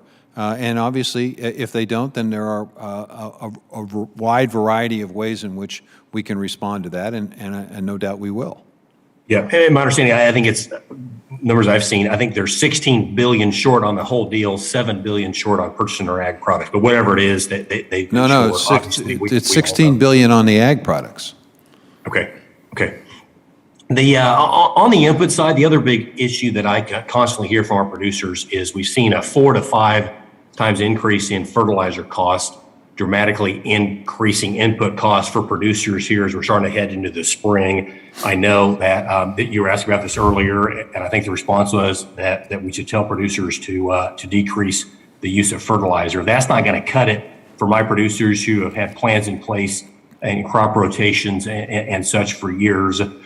A lot of this comes down to decreasing import. China's no longer exporting fertilizer like they were. What do we do there? What should we tell farmers, and how do we improve and really decrease input prices as we're about to see our producers get squeezed? Their margins are going to be squeezed greatly if we don't do something quickly. Well, we've been historically opposed to export controls, and will continue to be historically opposed to export controls. Number one. Number two, I think it is important and necessary as farmers understand and learn more about precision agriculture, we're going to see farmers understand and appreciate the importance and opportunity to actually produce more with less. This is not a suggestion where you simply eliminate the utilization of fertilizer. This is a suggestion where you understand and appreciate where it needs to be applied, right place, right time, right amount. I agree. And a lot of my producers have done that for a long, long time. They still have to buy fertilizer this year. The time of the gentleman has expired. The gentlewoman from Minnesota, Miss Craig, is now recognized for 5 minutes. Thank you so much, Mr. Chairman, and Secretary Vilsack, thank you so much for being with us today to give us an update on the rural economy. I really appreciated you visiting the 2nd District last year, and Under Secretary Torres Small also visited my district back in December. So thank you so much to the USDA for the strong partnership. I've got a brief comment and 3 quick questions to cover with you today, and I don't have a lot of time, so I'm going to move quickly through them. First, a comment on risk management and the farm safety net. I was extremely glad to see the recent announcement that the Risk Management Agency is adding PACE to its crop insurance offerings, which is going to help farmers manage risk as they invest in key conservation practices. As USDA continues to develop new programs, I want to reiterate my support for the farm programs that are already in place, including the federal crop insurance program. The farm safety net is critical for producers in my district, and I'll be working on that in the next farm bill. Question 1 for you, though, Mr. Secretary. First on biofuels, I want to thank you for support of renewable fuels over the years. I know we both see the benefit of biofuels for family farmers, as well as to meet our carbon reduction goals, which is why I'm pushing for the year-round sales of E15. How do you see the administration utilizing biofuels like ethanol and biodiesel in achieving your transportation sector emission reduction goals? And how quickly can USDA distribute the recently announced $100 million for biofuels infrastructure? Well, that resource is going to be made available very, very shortly, as well as the $700 million to the biofuel industry. Applications will be received very soon, and hopefully by the summer, those monies will be distributed. In terms of E15, we're working with our partners at EPA. I think they announced an effort to try to get input from folks in terms of how best to institute a statewide or nationwide, rather, E15 mandate or requirement or opportunity, however you want to phrase it. And I would say it's going to continue to play a critical role. I mean, I realize that people, there's a lot of conversation about electric cars, but the reality is that we're still going to have, for the foreseeable future, probably in my lifetime for sure, we're still going to have cars that require biofuel. And hopefully over time we have airplanes and ships that require biofuel. And in doing so, we will see an expanded biofuel industry. We won't see the elimination of this industry. We will see the expansion of it. New opportunities, new jobs.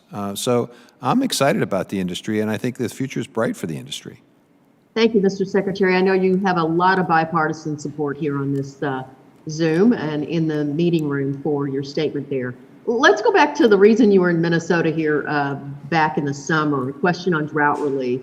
When the two of us spoke in August in Minnesota, it was clear that you were thinking about how USDA can be better prepared to support farmers and ranchers in the upper Midwest if we have those periods of extreme drought like we experienced this last year. What program changes is USDA considering to address future extreme regional droughts? And will you commit to partnering with this committee to address those solutions in the upcoming Farm Bill? And if you will, about 30 seconds. Well, we're obviously focusing on implementing the $10 billion you all provided under WIP Plus and trying to do that in a thoughtful and creative way and a fast way.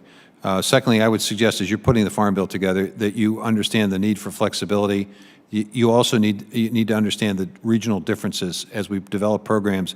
You know, I know it's easier to do a nationwide program, but the reality is we're so complicated in agriculture that we really need to create regional approaches that allow us to have some greater flexibility in the application of these programs. Thank you so much. And finally, quickly, rural broadband. Obviously, I'm grateful for your continued advocacy. The Reconnect program's a key part of that work, and I appreciate your focus on Reconnect.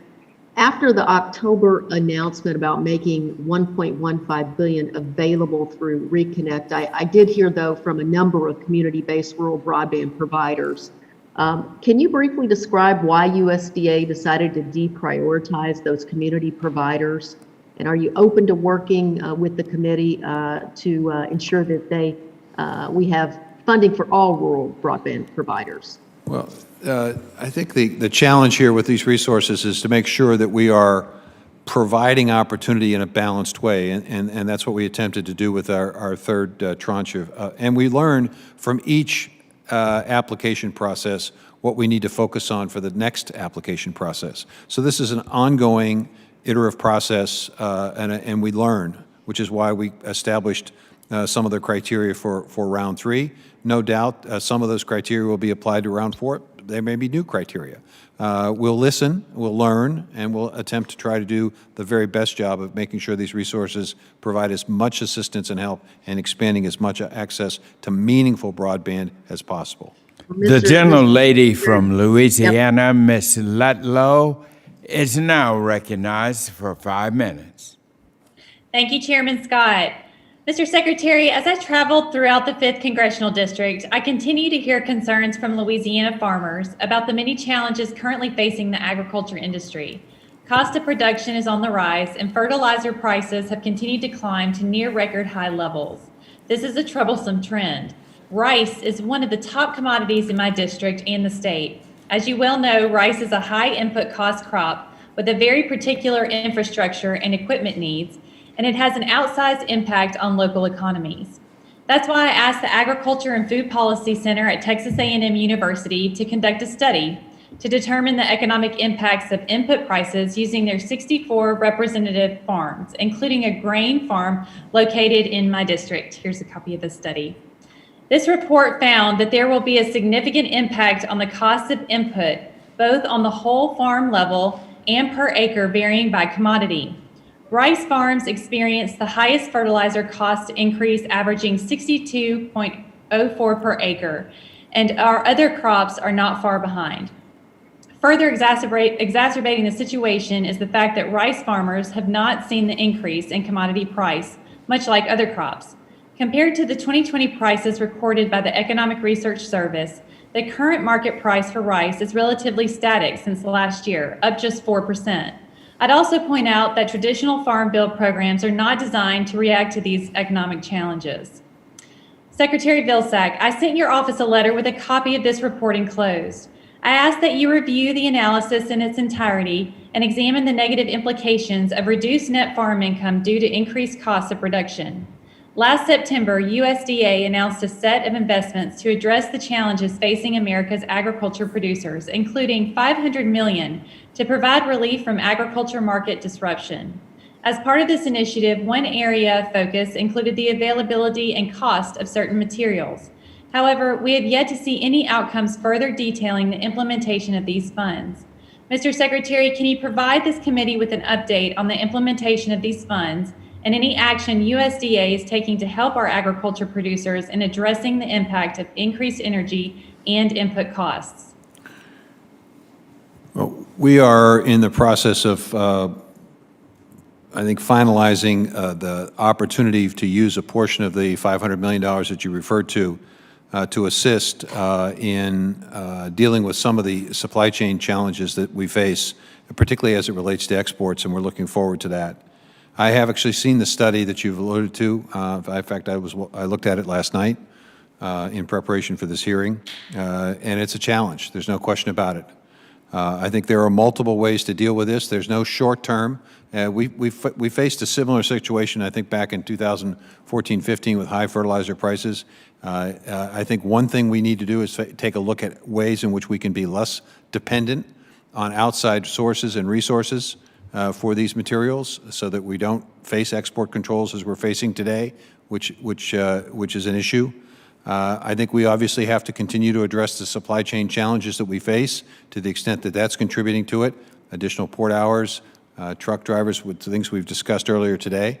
And I think we have to continue to equip farmers with information and technology and the capacity to produce more with less. I think that's part of the challenge as well.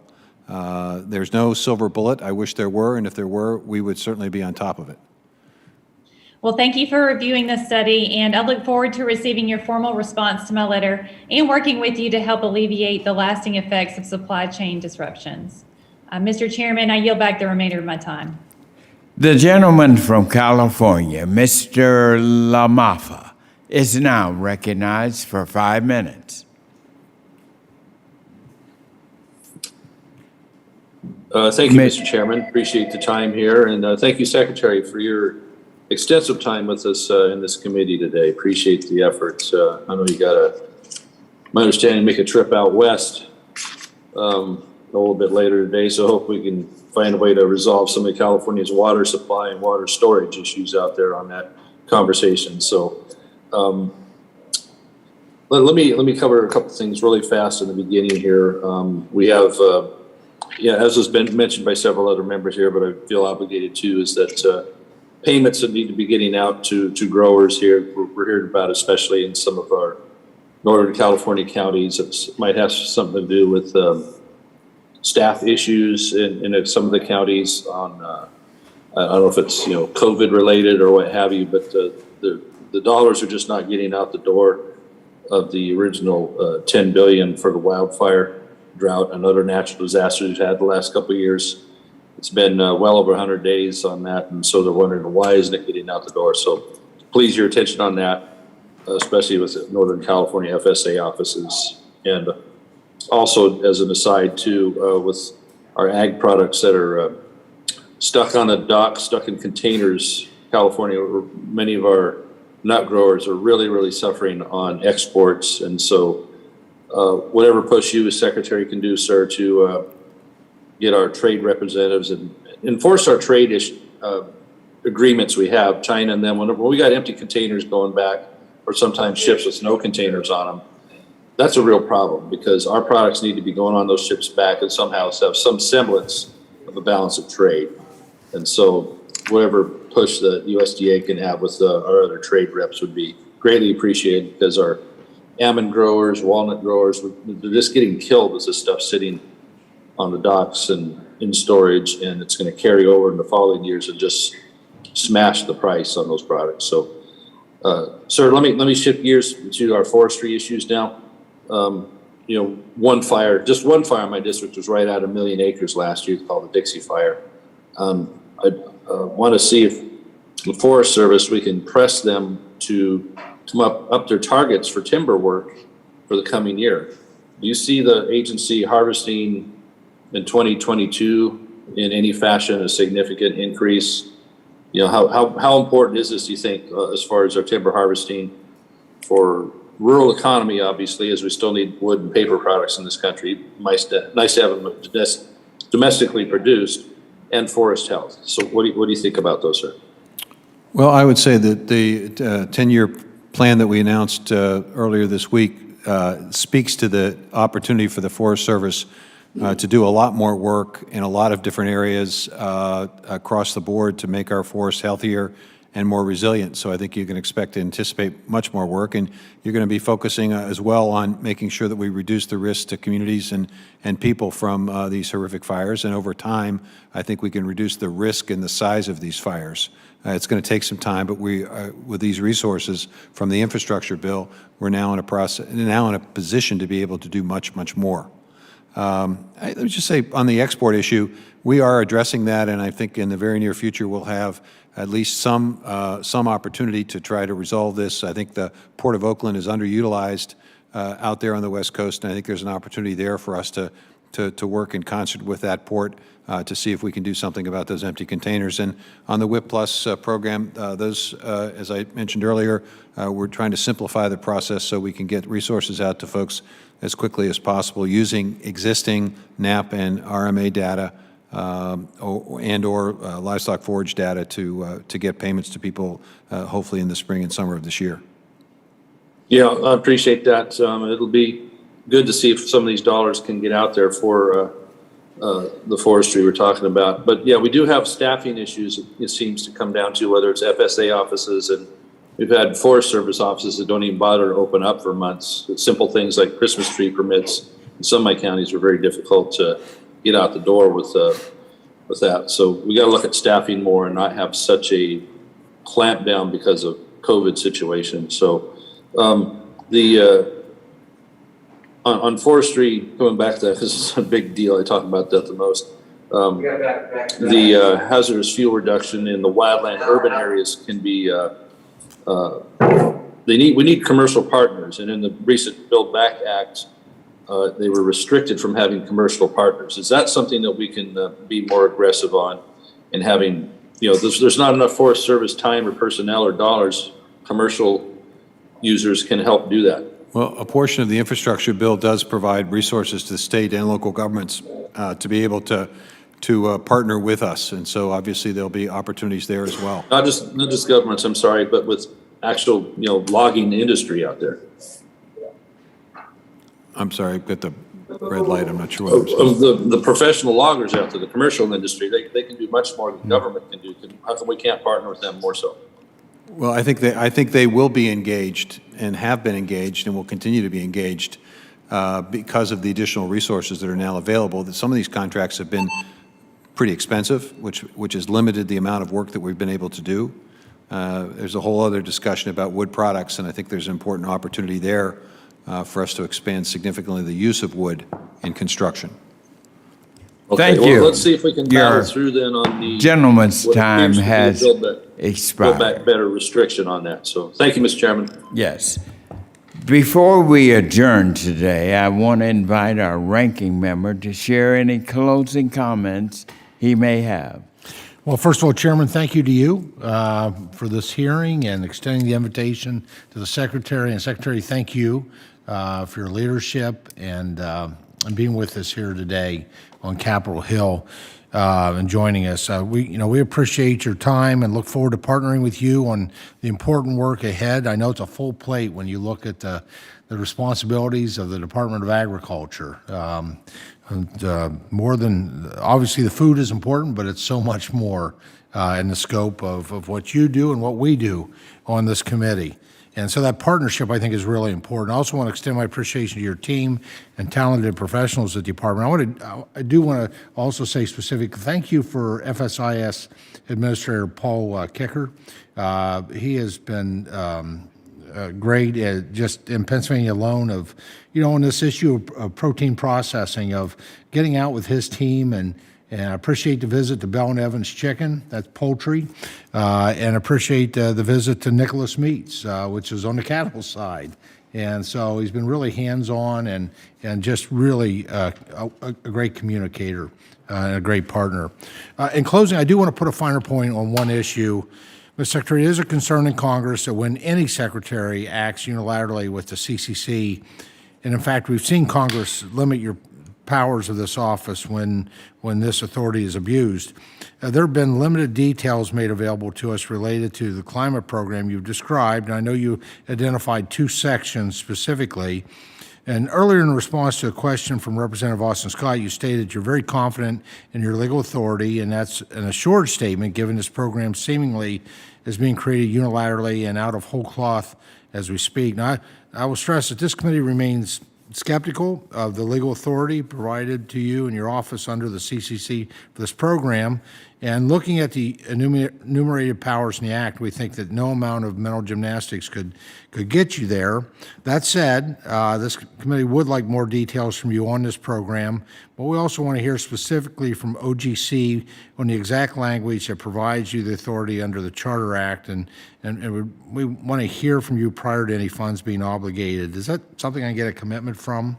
We'll be happy to share the details of this program with you, Congressman, and also provide you with the basis upon which we believe that this is an appropriate use of these resources. I will tell you, we're not putting anything at risk here in terms of our ability to do everything else that's important for the CCC. And I think, again, I would point out that major farm organizations have called upon us to do exactly what we're doing in exactly the form we're doing it. That's the Farm Bureau, it's major commodity groups. So we're trying to be responsive to what we're hearing on the outside here, and look forward to working with you to get you to a place where you're a bit more comfortable with this. But at the end of the day, we're going to have to do this. We're going to have to get engaged in this, and I'll tell you why we have to get engaged. To the extent we're concerned about export markets, my previous stint when I worked for the dairy industry, our competitors are absolutely going to make this a marketing advantage. We got to get there first. Right. And I couldn't agree with you more. I'd encourage you to check out the Sustains Act, and we want to be there right here with you. We've already been working very aggressively in this space with bills. So I want to just thank you for that, and thank you for your time today, Mr. Secretary, and for the commitment to you and the professionals at USDA to be ready to work together on continued oversight and preparation for the next Farm Bill. Once again, Mr. Chairman, thanks for holding this hearing, and I yield back. Thank you. As I bring this great and very informative hearing to a close today, I first want to thank you, Secretary Vilsack. Your testimony was brilliant. It truly was. It was well prepared and well received on our end, and we thank you for that. This has been a 4-hour hearing, and we appreciate your time and your commitment. And I'm just looking forward to continue to work with you and the USDA on all of the things that we have worked on. And so thank you again, and God bless you. Thank you, Mr. Chairman.